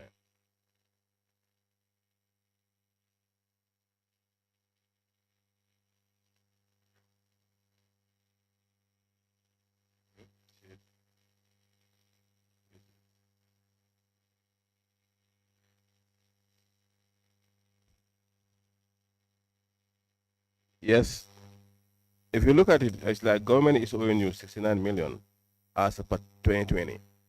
And then the diplomatic mission, we are owing you 62 million. If you compare this amount that that you were owed by them, because I don't know your current situation now. Huh? Yes, and then the domestic, if you look at, just look at the breakdown of the breakdown of all the owing that you have been owed, the receivables. If you look at it, it's almost 639 million being owed to you, compared to your last deficit, almost 300 how many million? So it is twice your deficit. So is it that this is the cause, or why is this happening and you are unable to collect from the diplomatic missions? You are not even from government. But let's talk about diplomatic mission alone, and then the parastatals. We all know the parastatals. They are your family. You are in the same family together. They owe you and you owe them. That we can see that way. But you can look it off and then see where you are. But I think on the chair, we have, I don't know whether NAWEC has a debt collector unit that goes around to collect their debts from people, whether it is currently on board, and how strong are they, and what is their security, how do you motivate them to collect your debts for them? Because without the debt unit or the debt department that can run after people, it's going to be difficult for you to be where you are. And then looking at this section alone tells you that your receivables here are a lot. And then the other point also, I want one clarity here with regards to the Elton cash power sales. Unbanked by then, the Elton cash power stayed unbanked from Elton, almost 230 something million. 234 million. They were unbanked by then. And then I don't know why are they not banking directly to your account, holding this whole amount of money, almost 234 million. I think if everything is performing, here it's important to improve on your outlets, to at least start selling NAWEC cash power by your own, than sourcing them to people who are cannot able to bank this amount into your account, because it's a huge amount.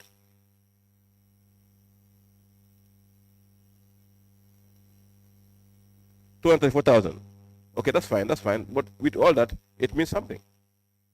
But I think it's important. Why they were not banking? Thank you very much, Honorable Member. I think you've raised a number of issues. Let me say that on the issue of the recoverables, this is of great concern to the board, very big concern to the board. Every time we raise it, and I know that management is doing its best to recover as much of this as possible. But some of them are hard to get. They're very difficult to get back some of these monies. In fact, recently we had to write to a certain arm of government to ask those responsible for certain areas of raising funds to please kindly let us have our money, But it's of concern, as I say, and we will continue to press to see whether we can recover as much of it as possible. On the issue of the second one. Yeah, just to add to what you said, I think that's a serious concern even for the debt collection. Why these things were happening for some of the diplomatic missions here and there, because they were on conventional media. We have now put them on prepayment. So the issue of debt collection going forward is made easier for us, because over 90-something% of our customers are all on prepayment now. So this is something that we have all, recognized, and that's why even for the diplomatic missions, we put them on prepayment meters. The Elton issue, if you could recall, Elton was one of those first third-party vendors for us. The reason why we had that arrangement with them was because then our customer service centers were limited, and we were increasing the number of our customers. The customer base was widening. So we had an arrangement with them. They were connected directly to our system, and they vend on our behalf. It's just like a branch for us. So they were vending on our behalf. So we also pay them for the service that they provide as well. So there was one moment that probably because they felt that our payment didn't come on time, they kept our money. Because we also paid them for the service that they provide. So they kept the money and they did not bank. When we realized that, we wrote to them and said, you cannot keep our money for this. You should bank and we pay you. But, there was still this thing, but eventually the money was paid to us. The money was paid to us. But right now, as a solution to that problem, management now, in terms of our third-party vendors, all of them are now putting cash upfront into our account, and we credit their account just like the NOPAL. So now you cannot sell before depositing money in our account. So you deposit cash in our account, and then also there's a security amount of about $3 million, right? How much? 500,000. A security amount of about 500,000 that will be kept there as guarantee for you. And then each time you exhaust your credit, if you don't top up, you cannot vend. So this is exactly the arrangement that we make. So issues of this nature with Elton or any other third-party vendor will not reoccur simply because they are all on prepayment. You deposit the cash before you vend. Thank you very much. Yeah, with regards to the recovery aspect of it, you want to recover your debts from these people, and then you are now putting them on prepaid meters. Putting them on prepaid meters, can there be any strategy that you can use to at least the amount that they owe you? How best can you embed it under that prepaid meter to be deducting it every month? If they buy in 100, you give them $77, and then you start collecting tax on each of their buyings. At least for you to recover, because they need electricity, they need to function. So can we come up with something that they can be deducting from what they are buying, and then you to recover your debt? If not, it should not be possible. I'm told it's happening already. I was confronted by a particular government department. They asked their minister to intervene on their behalf because I was here. Because we are deducting them 50% of their all areas. And when I met them on the corridor, they have to pull me aside with their ministers who said, you have to stop this first because otherwise it's going to affect their activities. Allow them to be buying cash and we can make future arrangement for the debt, for the payment of the areas. But we are not going that direction. They have to continue to get the deductions as they buy. Yeah, that's happening right now.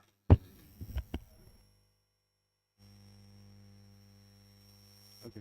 Thank you very much, Chair. We go back to the management later, page 11, where you have declaration of interest. Now, Honorable Chair, I can see here that there is a guy who is working with NAWEC and at the same time been awarded contract, or been given a contract by the same institution. I don't know how this thing happens. I want explanation. And also, I would also want to know the type of service that this guy is rendering to the institution. Thank you. Thank you, Honorable. Yes, this was an individual who was working with us, NAWEC. He works for our transmission and distribution department. Not knowing to NAWEC management, he had some association with a company called Kute Jombulu. And this company was also dealing with NAWEC directly, but beyond knowing to senior management of NAWEC that he has some involvement with them. So when this was brought to our attention, we invited him. In fact, his director brought it to our attention that this is what is happening, and he's not comfortable that a staff working for NAWEC also associated with another company. So we invited him and we told him categorically clear, this cannot happen. One, you either have to leave the service of NAWEC, or we will bar the company that is dealing with you from doing business with us. So he opted to resign. And it was unfortunate because that is really conflict of interest. You cannot be with us at the same time also doing business with us. That's really a conflict. And going forward, we have made it categorically clear that staff should declare their conflict of interest if there is any. And definitely we should not encourage such things to happen because it's not right. He has already resigned. He's not part of the NAWEC management, NAWEC team anymore.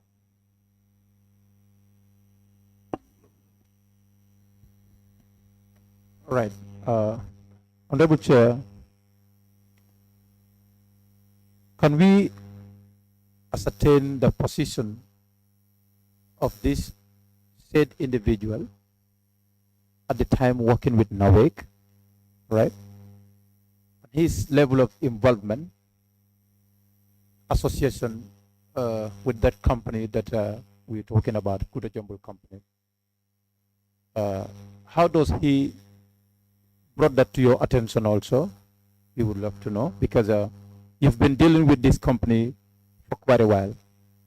Is it before him joining your company, you started dealing with the company? Or after he has joined NAWEC, you started dealing with the company? That also has to be established. And his position in NAWEC, also we would love to know that. Okay. This guy worked with NAWEC for a long time. In fact, he was also trained by NAWEC to become an electrical engineer. So he works as an electrical engineer with the transmission and distribution department. It came to our notice when his director, who supervises him, noticed that he has some dealings with that particular company that also does business with NAWEC. The company that does business with NAWEC, Kuta Jumble, is not a very old company as such, but it's also registered as a pre-qualified contractor for NAWEC. Because we have these pre-qualified contractors that register with us to do private works on behalf of our customers. So it happened that he was working with transmission and distribution department. At the same time, also do some activities with that company. When this was noticed by his director, then he brought it to our attention and said this is not acceptable, because he felt that the staff has association with that company and therefore he's been conflicted. And therefore, he requested that management take a decision. And we have taken a decision, and he has decided to resign to continue to associate with that company. And otherwise, we are going to bar the company from doing business with us. I'm not sure whether he's a shareholder. That is not clear to me. That I cannot ascertain. But I know he was having some association with the company, and that you cannot do if you are a staff of NAWEC. Okay.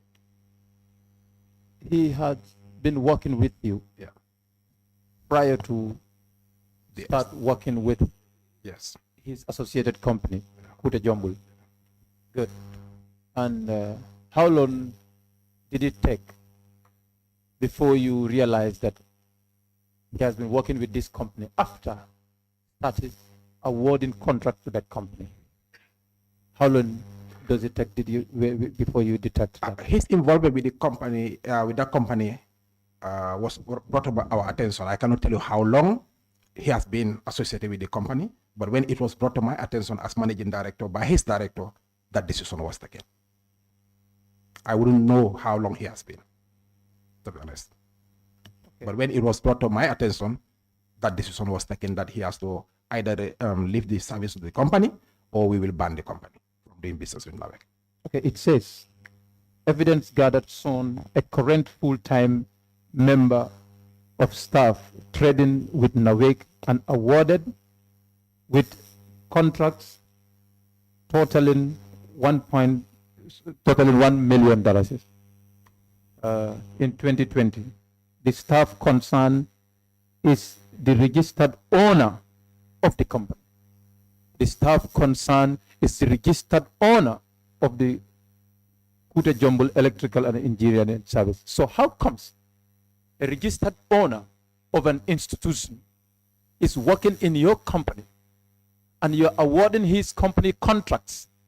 You could not realize that until his direct supervisor was able to put that to your attention. And you could not explain how long did it take before you realized that he has been associated with that company. But auditors are not telling us he is associated with that company. He said he's a registered owner of Kuta Jumble Company.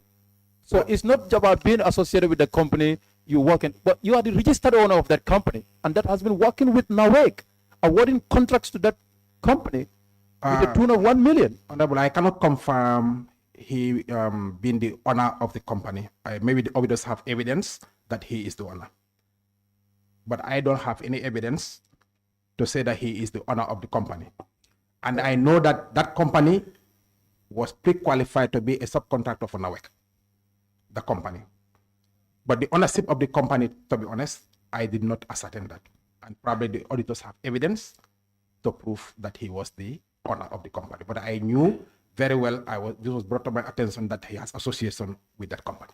Was there any exit meeting after this audit exercise? Not in my presence. It could have happened, but not in my presence. So we had an audit exit meeting. Unfortunately, the way the exit meeting was performed with these particular auditors, it was just verbal. There was no document shared prior. There was no presentation of the issue, so we can read to it. So what you had, subsequently you had the report to respond to. For me, that was a little bit unusual. It would have been easier to have all the management. We did meet subsequently as management, and that's where some of these issues came up. Some of these issues, I wasn't in NAWEC in 2020 or wasn't aware. It came to my attention when it was brought by the auditors and I was explained, and the details were explained subsequently. To be able to know who the beneficial owner of a company, you have to check with the register of companies. Maybe we should do that. I'm not sure. Thank you so much. Mr. Chair, I think this is a very serious issue. According to the finance director, there was an exit meeting, which actually, in her opinion, is not formal the way it used to be. And interestingly, they were presented these reports that was generated by auditors. And this had captured very interesting issues. In a situation whereby an individual becomes a referee and a player at the same time. You are a staff of a company, and you also have a registered institution awarding contract. This is a very, very, very serious issue, and we have to understand. And since we are in receipt of this, we'll come to the auditors. They will also give us their side of the story. But I want to believe that since this guy has been in NAWEC for quite some times, and you are unable to ascertain the amount of contract that is given to this particular Kuta Jumble institution, before you actually realize he is associated or he is the registered owner of this company, as stated by the auditors. Was he part of the contract committee? And sometimes one can be skeptical whether there is kind of conspiracy. Because anytime you talk about this thing, it's bringing in a very interesting eyebrow. And in fact, it went further to the figure involved here. It's not a small figure. So, but if you are in receipt of this, we expect you also to verify whether he is an owner or not. But you cannot only make this condition, you have to resign or you stop associating yourself. Those are not enough.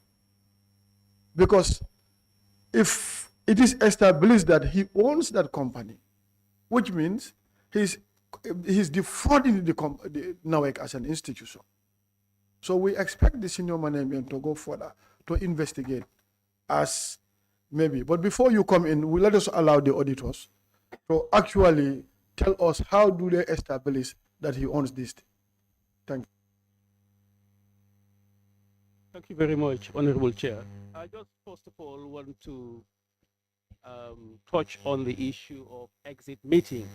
There was indeed an exit meeting that took place to brief the management of NAWEC, which we had in presence the managing director and his entire top management. We briefed them on that occasion. The entire the MD was present? Yes. Present for when we were discussing the ML, but not the exit. Well, you were. And you that were was also present. considered to be the exit. I was surprised. So if I can just continue here. We gave a thorough briefing to the management of NAWEC on our findings with regards to the 2020 financial statement. And subsequently, that same day, we provided to them the draft management letter and audited financial statement. And we had also another meeting with them prior to the signing of these financial statements. And it is expected of the auditee, NAWEC in this instance, if there is any document lacking or outstanding for them, for those documents to be presented to us. So absolutely, we followed all the right procedures and protocols to ensure that the opportunity was given for them to close any gap that existed. What we expected in every audit as well, when the accounts are being considered by the board, for the auditors to be invited, in which we would further explain to them certain areas that we picked up, which never happened, to our utmost disappointment. And it is standard for a large institution like NAWEC, for financial statements to be presented before signing. The auditors should be given the opportunity to meet with the whole board and to answer certain questions, to give an independent view or position, which never happened. And we've addressed it in the management letter, in the executive summary, for that situation to be avoided in future. So yes, we provided every information to them. And the other issue of the individual concern, yes, he is, at the time of the audit, he was the registered owner, and even in the GPPA records, his name was there. So there was absolutely concrete documentary evidence of these points that we have raised in the ML. Thank you. Yes, Honorable, if that is the case, the guy was, conflicted, because that is unethical. You cannot be a bona fide employee of any institution at the same time also trading with that institution. That's unethical. And we agree entirely that, if that was the case, the decisions could have been even much, should have been taken even, earlier, maybe even terminate the service, rather than even asking him to resign, because that was really a conflict of interest and there was no disclosure. He should have disclosed his interest. If you are registering registering your company with NAWEC to do trading with us, there must be a disclosure. Then if that happens, then NAWEC would have taken a decision to make sure that you don't do that, because that is unethical. You cannot be working for an institution at the same time also trading with them. That's completely wrong. And we that's why the decision that we took was definitely geared towards that. For me, I was not clear of his ownership, but I was informed of his association with that company, and it was wrong. Okay, may I ask this question before going further, MD? Actually, when was he do you terminate his service? Was it after the audit exercise or before the audit exercise? This is after the audit exercise. After the audit? 2020. So which means this has been picked up by the auditors? Yeah. No. I just. Yeah, it was picked up by the auditors. Yes. But you were unable to realize it. How long have you been dealing with Kute Jumbo? For how many years? Can you give us the number of years that you've been dealing with? Well, it's over a number of years. I think. Can you be specific here? I cannot be, but I know it's more than 4 or 5 years, I guess. But I can be corrected though. But I think it's more than that. Yeah. Yeah. Okay. The other issue is when this has been flagged and before you terminate this. We did not terminate. Yeah, He resigned. He opted to resign. He resigned. I know the options are given. He Yes. resigned. Yeah. So after before the resignation, do you as an institution make any effort to ascertain the ownership of the? I did not. And why do you feel that since it's captured here is in the management level? Yeah, to be honest, we acted because we felt that the auditors has already picked this thing up, and it was equally confirmed by his director that he has also reported this to management so that we take a decision on this. Definitely, we did not take the necessary steps before the audit report was out. That's true. Yeah. So it is completely wrong. The guy definitely was not honest to us because he has to have make a disclosure. No, for me, I have not seen it in that dimension because this guy has defraud.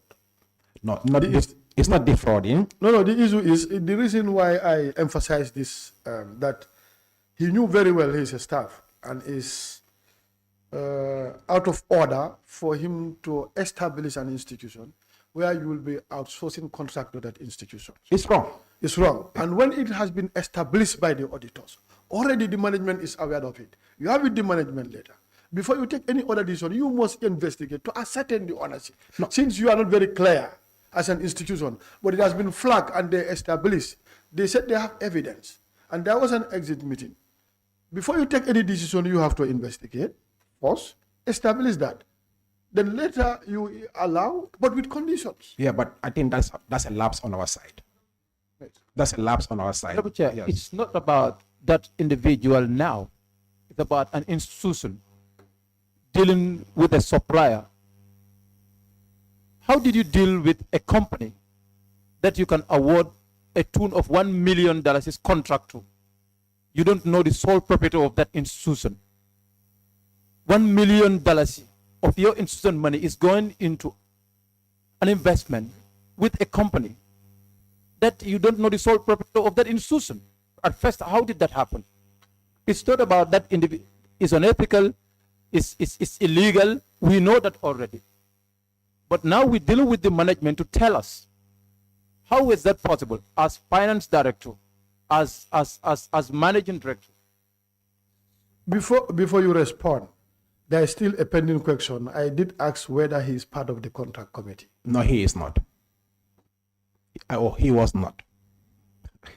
So what I was asking is that for the part of that individual is one thing. Were we looking at how was it possible that management deal with a company that the sole proprietor, but you can award a contract at a tune of $1 million to that company, and we said that person has been working with you for quite a while, and you've been working with that company for up to 4 or 5 years down the line. You know, that's not possible at all. Not possible at all. Yeah, I don't know whether it's the practice for all institutions to be asking for the shareholdings of companies that are doing business with them, but I'll be very surprised because if I come to the National Assembly here today and ask your management whether that's the practice, I'll be very surprised because hardly we go to find out the shareholders of companies when we are doing business with them. All what we do is to make sure that whatever we do, the necessary safeguards are takes place to make sure that our revenue or our monies are protected when we deal with them. But going further to seek for shareholdings of companies, it could be the case from some institutions, but personally I think most institutions are not doing that. Not only NAWEC, but I can stand to be corrected. Maybe you have better ideas than myself. Chair, maybe for public institutions, but to be frank with you, as a private investor, if you want to do a business with somebody, whether the part is international or national, first, you want to know the competence of that institution that you give in your contract, whether they can be able to execute the amount of fund you're giving them or not. You should be able to ascertain that first. In fact, do they have an office where they operate? Probably this person, in fact, have a registered company, but he doesn't have any staff working under him.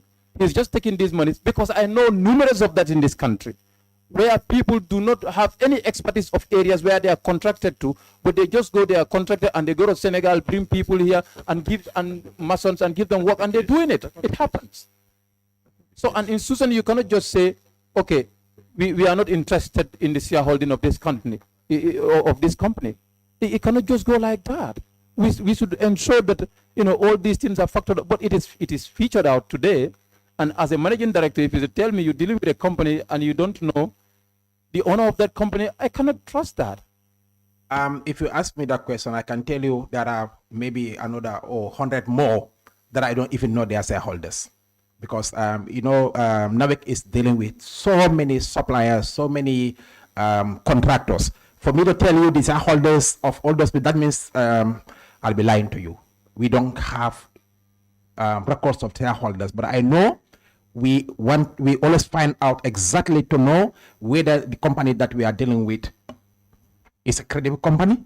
At the same time, we will not risk our our money, in the hands of people who cannot deliver their service. But let me say this: for the case of this particular company, these are registered. We registered them internally. Companies like BB Electrical, Dabanani, and the like, who are pre-qualified contractors, because some of our customers come to us for services that, because of some of the challenges that we face in terms of materials and there, we allow them to execute these jobs on their behalf. But before they do any job, all the approvals and everything is being done by NAWEC, and when they also execute jobs, we go there to confirm. But there are some minimum requirements that we ask from all these contractors before they register with us as pre-qualified contractors. So if they meet those criteria, then they are registered with us.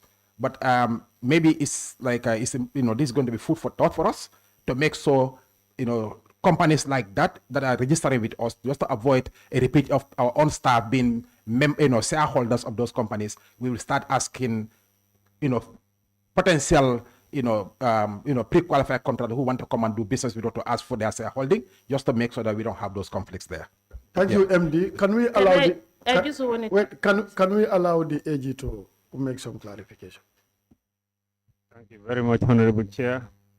I just wanted to actually comment on what Honorable Cisse was talking about, that the due diligence in the procurement process should have allowed for the management and those delegated those responsibilities to know the suppliers they're dealing with and who are people behind those businesses. That is quite much cognizant with the GBPA supplier database, which gives you all the details of businesses and their suppliers, because even the process of verifying the 3 quotations, you should know whether these 3 quotations are coming from the same company. That is part and parcel of the contracts committee's daily responsibilities. So I think there is just to clarify on that point, and also probably to ask MD if this issue was brought to his attention. I've heard him said the issue was brought to his attention by the director of the staff concerned, or the auditors picked it up. There was enough time. Did NAWEC institute any disciplinary procedures during that process to take through? Because the Public Service Act is very much, Public Service Act of 2015 has frowned upon businesses or individual public officers doing business, even not with their own company, even private business, they need to take permission to do that, for example. So I think this issue, does NAWEC have a fraud policy? Does NAWEC have a whistleblowing policy? Does NAWEC have risk management policies to deal with issues? I mean, these are pertinent questions that are definitely ringing in my mind. Thank you so much.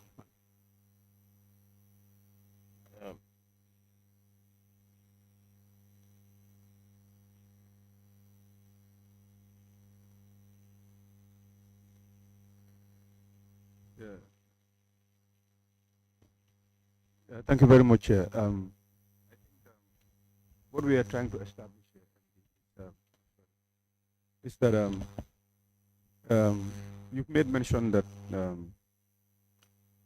in terms of the disciplinary aspect, he was given an ultimatum to resign, right?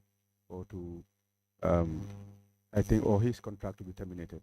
and he opted for the former. So what we're trying to establish here is, okay, $1 million have been indicated here, but you've made mention that this is a company that has been working with NAWEC for a couple of years. So our argument here is, because Chair asked something very important, if he was part of the contracted unit, then you replied in the negative.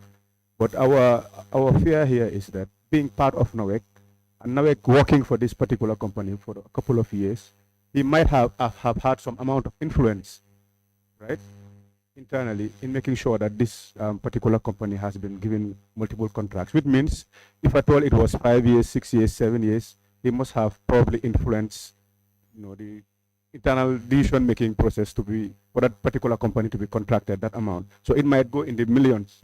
You might say over the years, it might amount to 8, 10 million, who knows, right?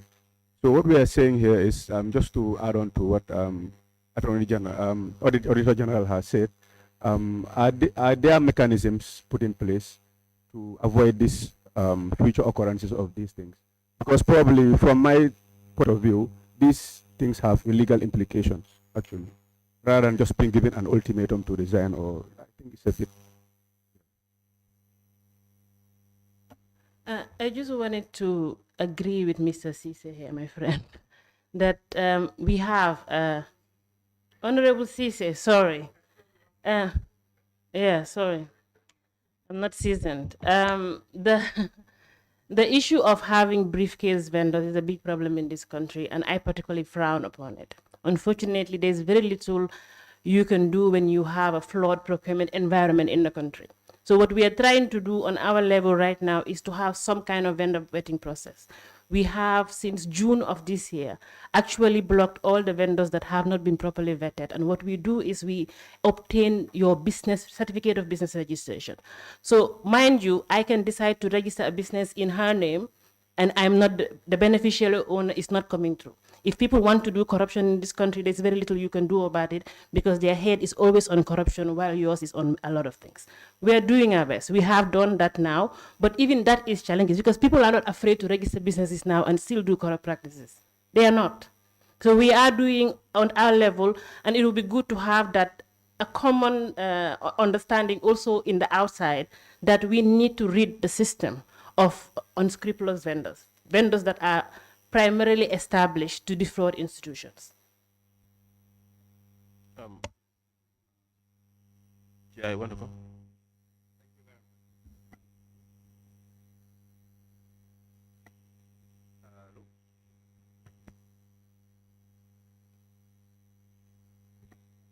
All right, thank you.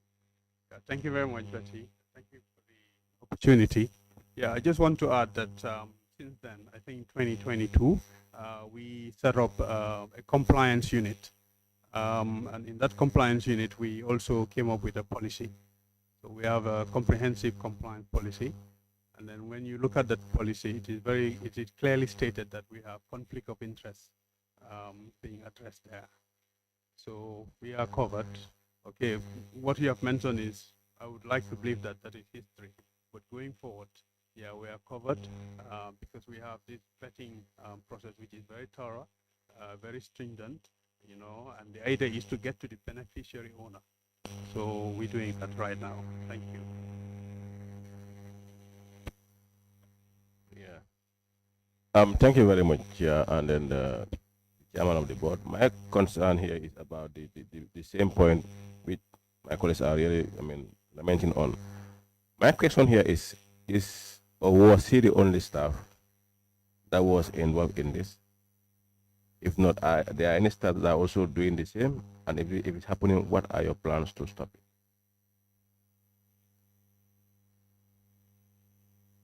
So far, he's the non-staff, but as Betty said already, that vetting process will help us to,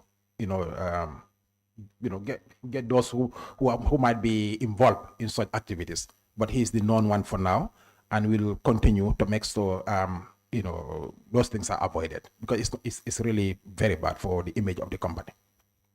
Yeah. Chair, I just want to agree with you that this is a serious matter. And we were briefed about it, and we were informed of the actions already taken. But I want to assure you that we'll take it back to the whole board, and we'll continue our investigations to get to the bottom of the whole business, including the possibilities of further sanctions on the individual concerned.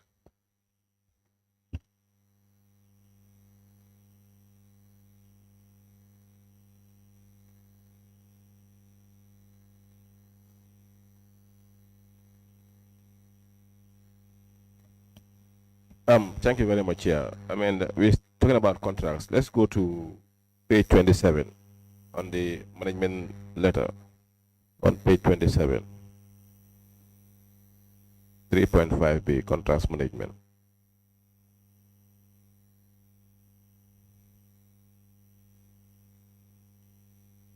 I've seen the name of different vendors being mentioned here, and then the reason being is that they were given contracts and paid 100% as advance payment upfront.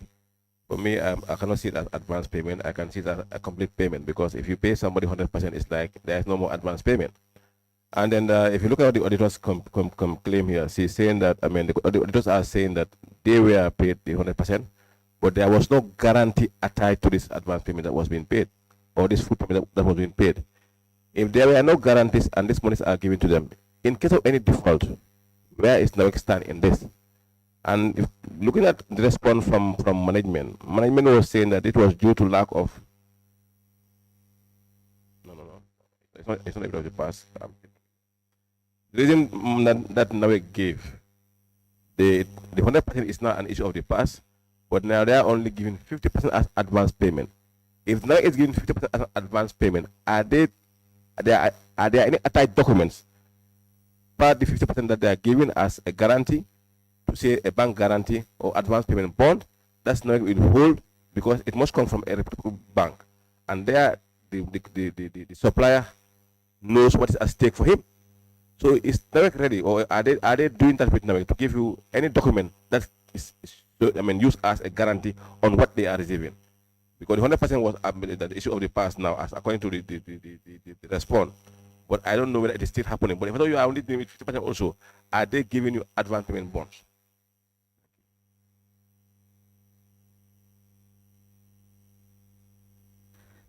So yes, unfortunately, I cannot say that it is in every single case. There are particular vendors that NAWEC deals with, especially for spare parts, because of the relationship and their performance. We don't ask for advance payment guarantees. We ask for advance payment guarantees from all other suppliers. So if we buy meters, for example, and sign on a contract, and it's expected that we pay 50%, we ask not only for an advance payment guarantee, but also a guarantee that is confirmed by a local bank to be able to get back on it.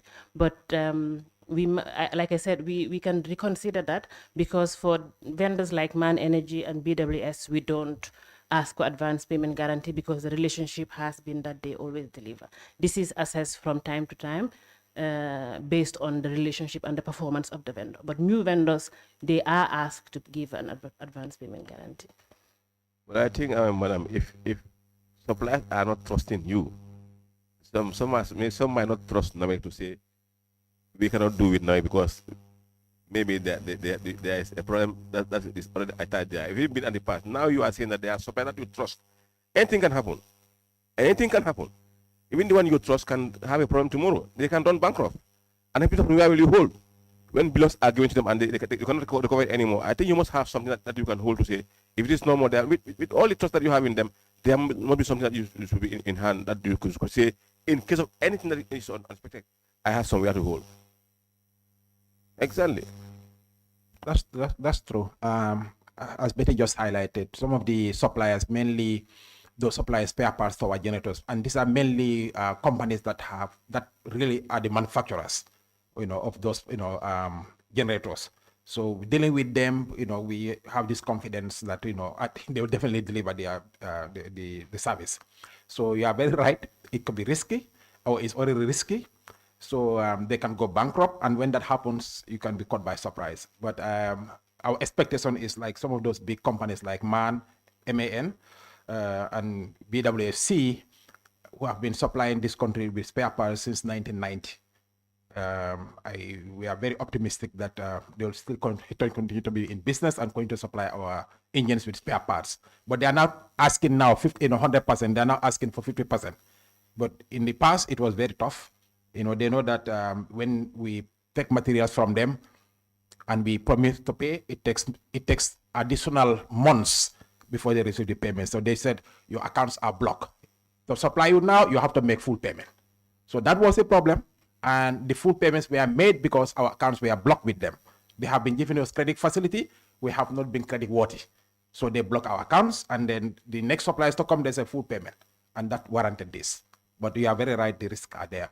But hoping that if we are also financially strong, they will understand that they also need to provide the guarantees.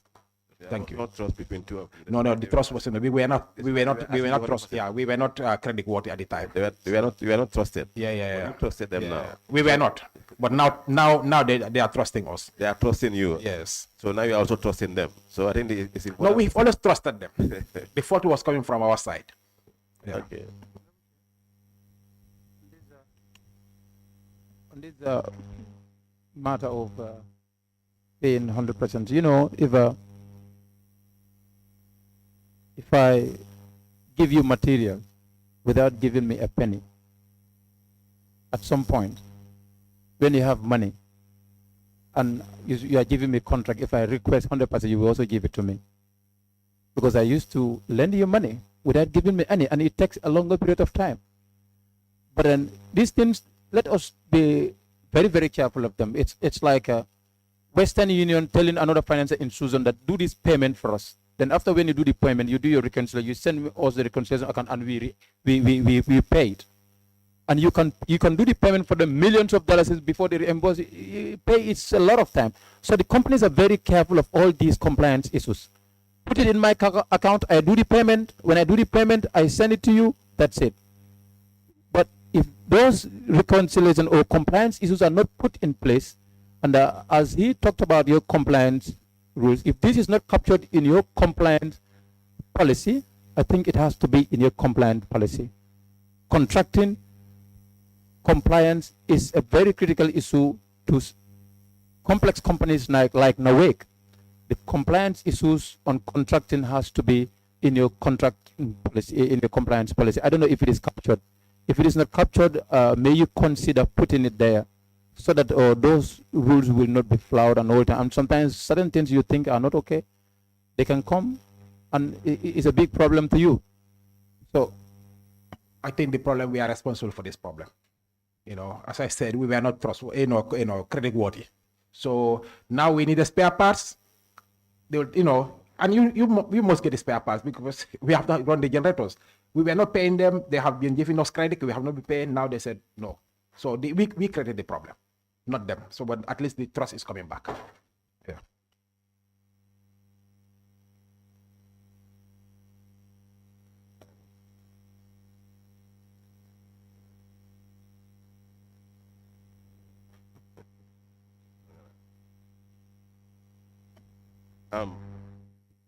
Thank you very much. Yeah, I think we can go back to the financial statement, audited financial statement. It's all about revenue with regards to the direct cost. The direct cost on page 29. Because if you look at the direct cost as per the revenue, it's almost 79% of the money collected is going to direct cost. So if it is happening, if NAWEC can collect this amount, and 79% of that amount is going to direct cost, it seems there's a problem, because your cost is taking the chunk of your revenue. So NAWEC is to spend 79% of its revenue on direct cost. You come to your direct cost here on the same page. Let's look at the heavy fuel, the light fuel, and the lubricants. the heavy fuel is about 1 billion compared to the, no, it's 1 billion because zero is about 1 billion. So if you if you put the whole all the fuel and the lubricants together, it's about 1.4 billion. You come to the direct cost on energy purchased from Senelec and then car power, almost 1.5. So I want to ask, we are buying energy and we are still buying heavy fuel. Well, what can we do either to look at these two energies that we are buying? Because it's like the heavy fuel should have gone down by now as far as we are buying. But how many generators are we using that is still consuming the same amount? It's like, where are we? We are still buying fuel from an outside source, and also looking at the heavy fuel that we are still consuming. There's a problem.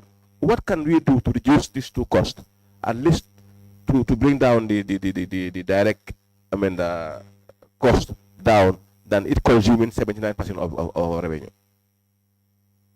Honorable, this is very difficult, but I'll just help you to understand. The energy that we are purchasing from car power in 2020 is just for a maximum of 30 megawatts. Your demand in 2020 was a little bit above 80 megawatts in the year. So you will need to run your generators. Your Brikama, the Kotus, they all have to be on to be able to meet your demand. So to run those generators, you need to buy fuel. So if you look at 2020, car power only provided us about 37% of our energy needs. And NAWEC had to produce 39% of what we had to provide to the public. And the Senelec was just about 3%. So the 39% is what we have to buy heavy fuel for. And the heavy fuel costs only came down because we had car power. But it's like this: if you don't buy fuel, you have to pay it for energy that you also buy from the car power. So car power cannot give you what you need to meet the expectation of your customers.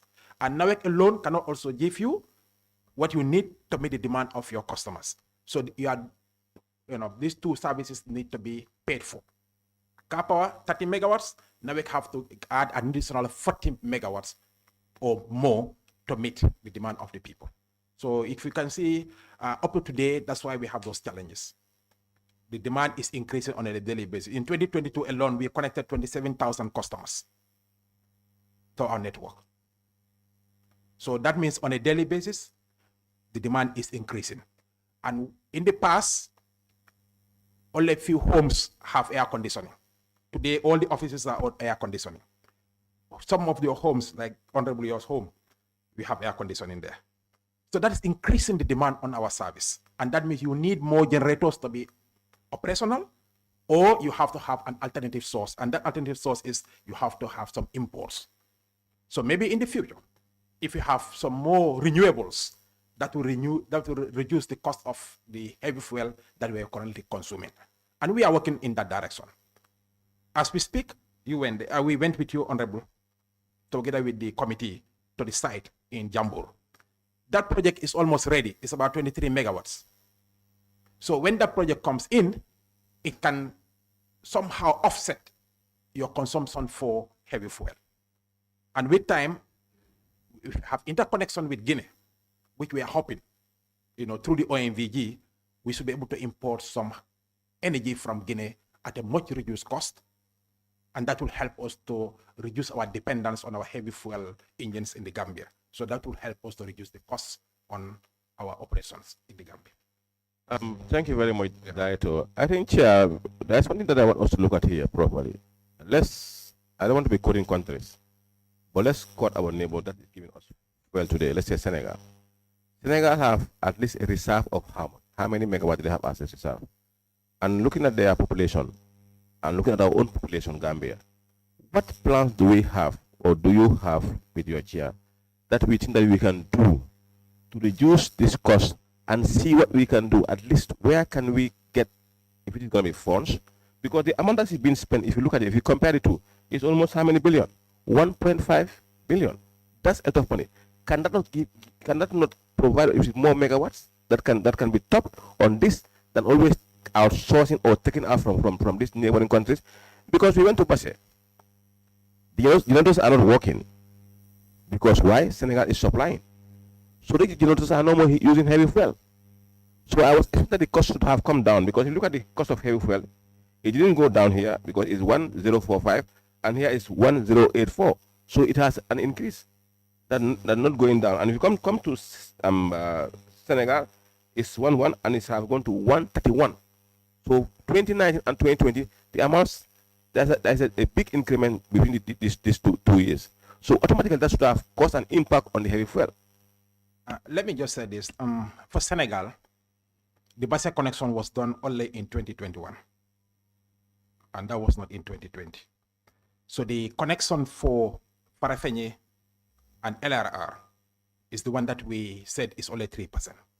And even with that, we have our 2 generators that are in Farafenni. But let me say those generators are just a total capacity of about 5-point-something megawatts. It's not that's not the consumption we are talking about. It's a consumption here where we have most of our load, within the Greater Banjul area. So, the consumption in the rural areas is not going to be anything significant. But just to answer to your question, what are we doing to increase our local capacity? One step is first, in terms of our intervention, we have, the renewable, that's the solar plant we are almost completing and hoping that by January, this will be commissioned. We are also working with the West African Power Pool to have a regional project in the Gambia, which is also a solar plant, up about 150 megawatts. As we speak, we have all the studies have been completed. We have identified the site in Jarasoma, which is very close to the OMVG substation. And the tender document has been reviewed and completed by the transaction advisor together with us, NAWEC and WAP. That has been completed. We'll soon launch the tender. A task force has been set up in the Gambia right now to work with the West African Power Pool to coordinate that activity to make sure that we start implementing that 150 megawatt solar plant. The first phase of that plant is going to be 50 megawatts.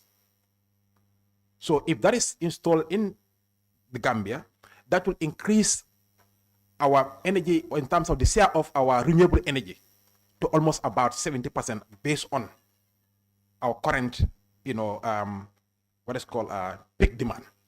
Because if you have 50 plus our 23, that's going to be about 73 megawatts. That's a lot.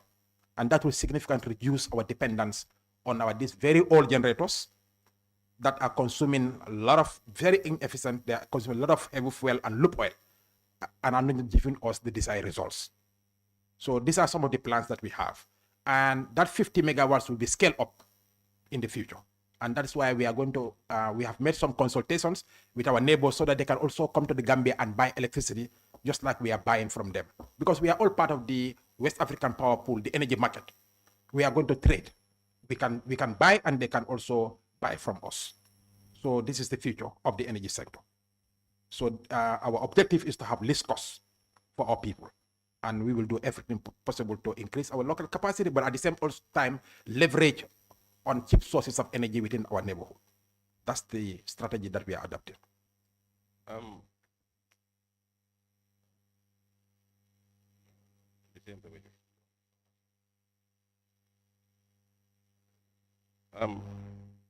Thank you very much, Chair. The Chair, coming to the same capital ratio, if you look at your current asset and then your current liabilities, you are almost minus 4.9 million.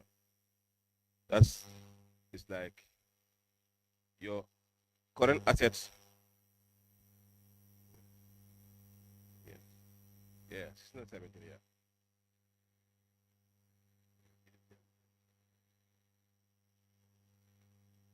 If you look at it,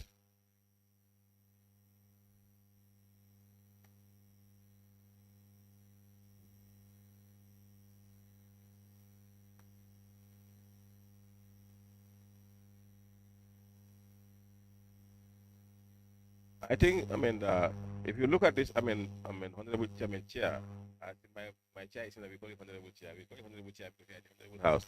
Honorable Chair, I think if you look at this, there is a problem that we need to look at here properly. It's like NAWEC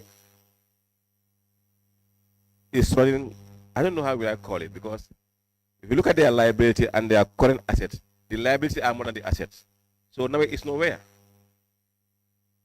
So it's like, it's going to be a problem. In case of any problem tomorrow, where will people hold to say, this is what we can get from NAWEC? Everything is already consumed by the current liabilities. Your current assets are being consumed by the current liabilities. So if you come to your debt also, it's like your debt are being serviced at least 79% of your this thing have going. Your debt is being serviced by, it's financed by debt. 77.8% of your cash, your assets are being financed by debt. That's too much. The Honorable Chair. That's really a concern that we need to look at properly. Because if 77.8% of your debt is financing your asset of your you also use on debt to finance your asset. It's a big alarm, the Honorable Chair and then the team. I think this needs to be looked at. I don't know if you want me to respond because I'll be scaring you a little bit more to say it got worse in 2021 and 2022. And you all know about the crisis of the liquidity crisis in 2022. It started building up already, but this is where, if you read this, you'll say that NAWEC is very vulnerable to any external shocks. The shock came in 2021 and 2022. You could already identify it in the figures already. So that is true. The liquidity ratio is quite poor.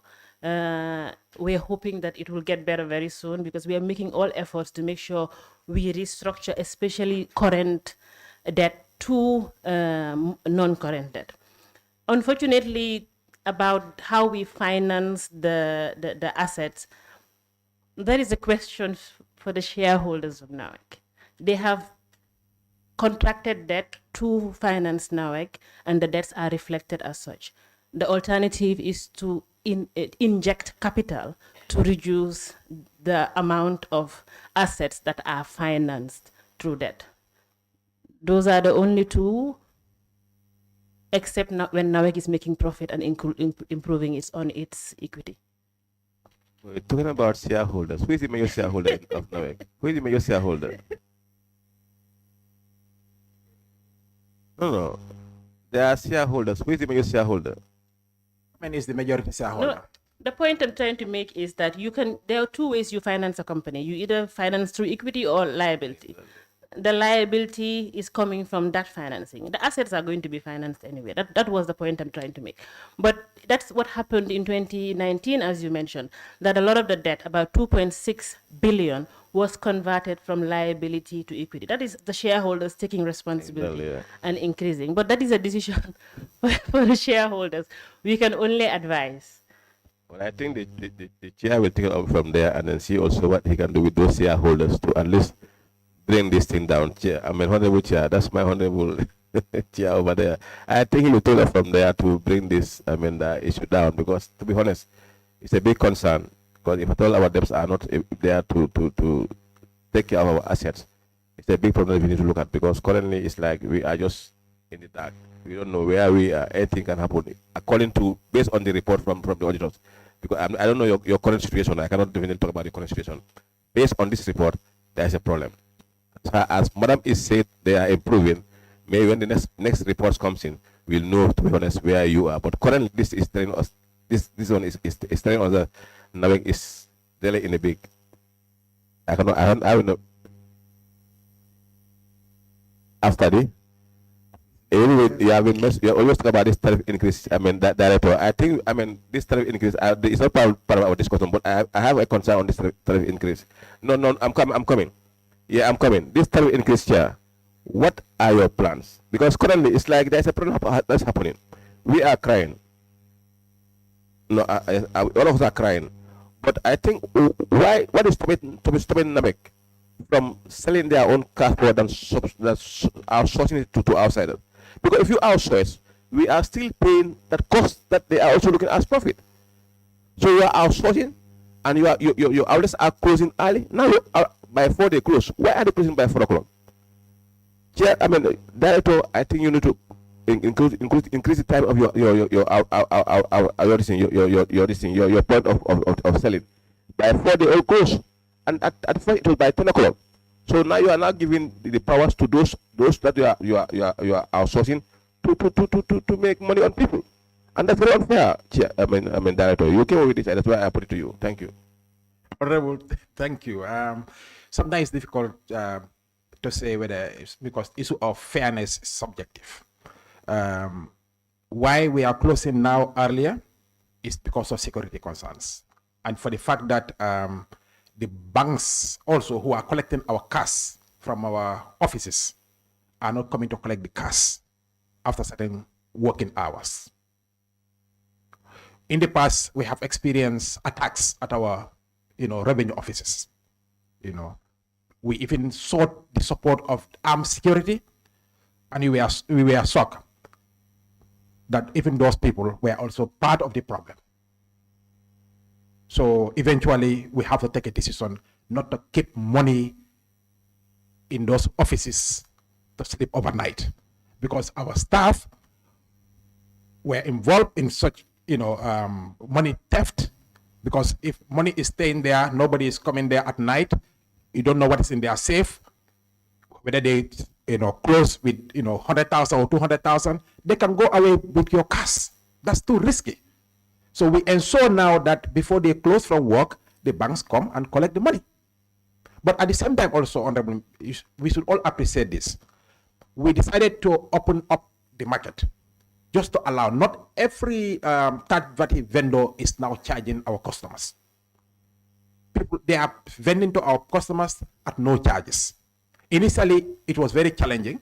We had only about 4 or 5 major vendors. But today, as we speak, we have more than 17, 18, super vendors who are also creating employment for our people, giving opportunity to people who are on the streets and not doing anything, and people who cannot be employed by NAWEC directly. So the amount they are charging compared to us, if we are going to pay taxi fare to come to NAWEC office to buy $50, for example, Casper, you are better off sitting at your home and pay $5 from the comfort of your bed, and then you get $50 rather than traveling and pay $10 going and coming.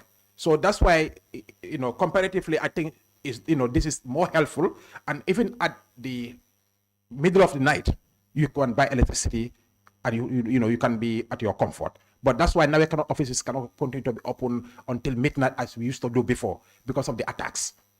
The security concerns are there. And at the same time, also, banks are not able to come to collect cash beyond certain working hours. Bear with us. This is the way to go. It's what is happening, everywhere. We apologize that we are a customer and you are not very happy, but our objective is to make you happier. We apologize. Thank you.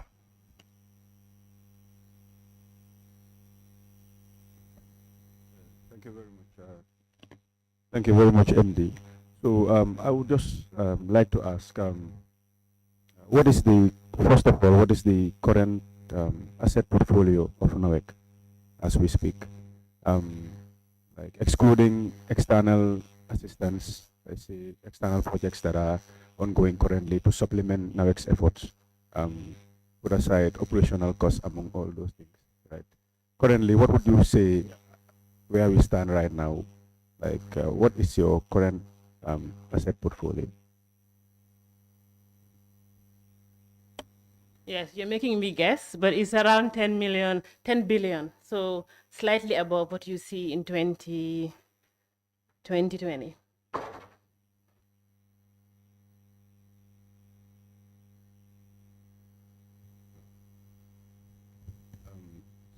So which means where we stand right now, if we exclude all the, like, NAWEC is literally prone to extinction, I would say, right?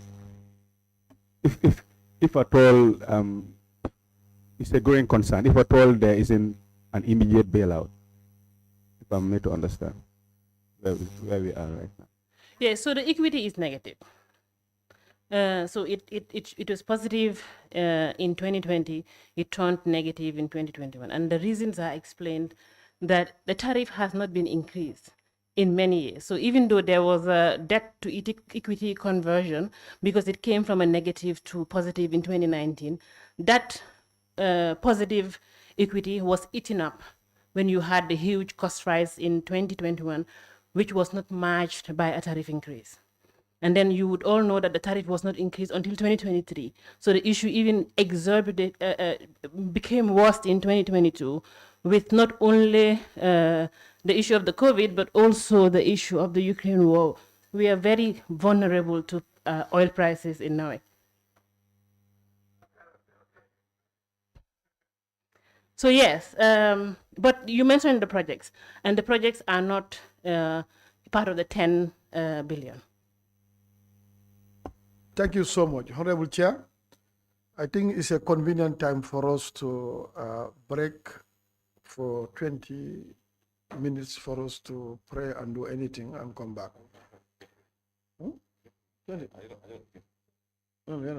Can someone move a motion for us?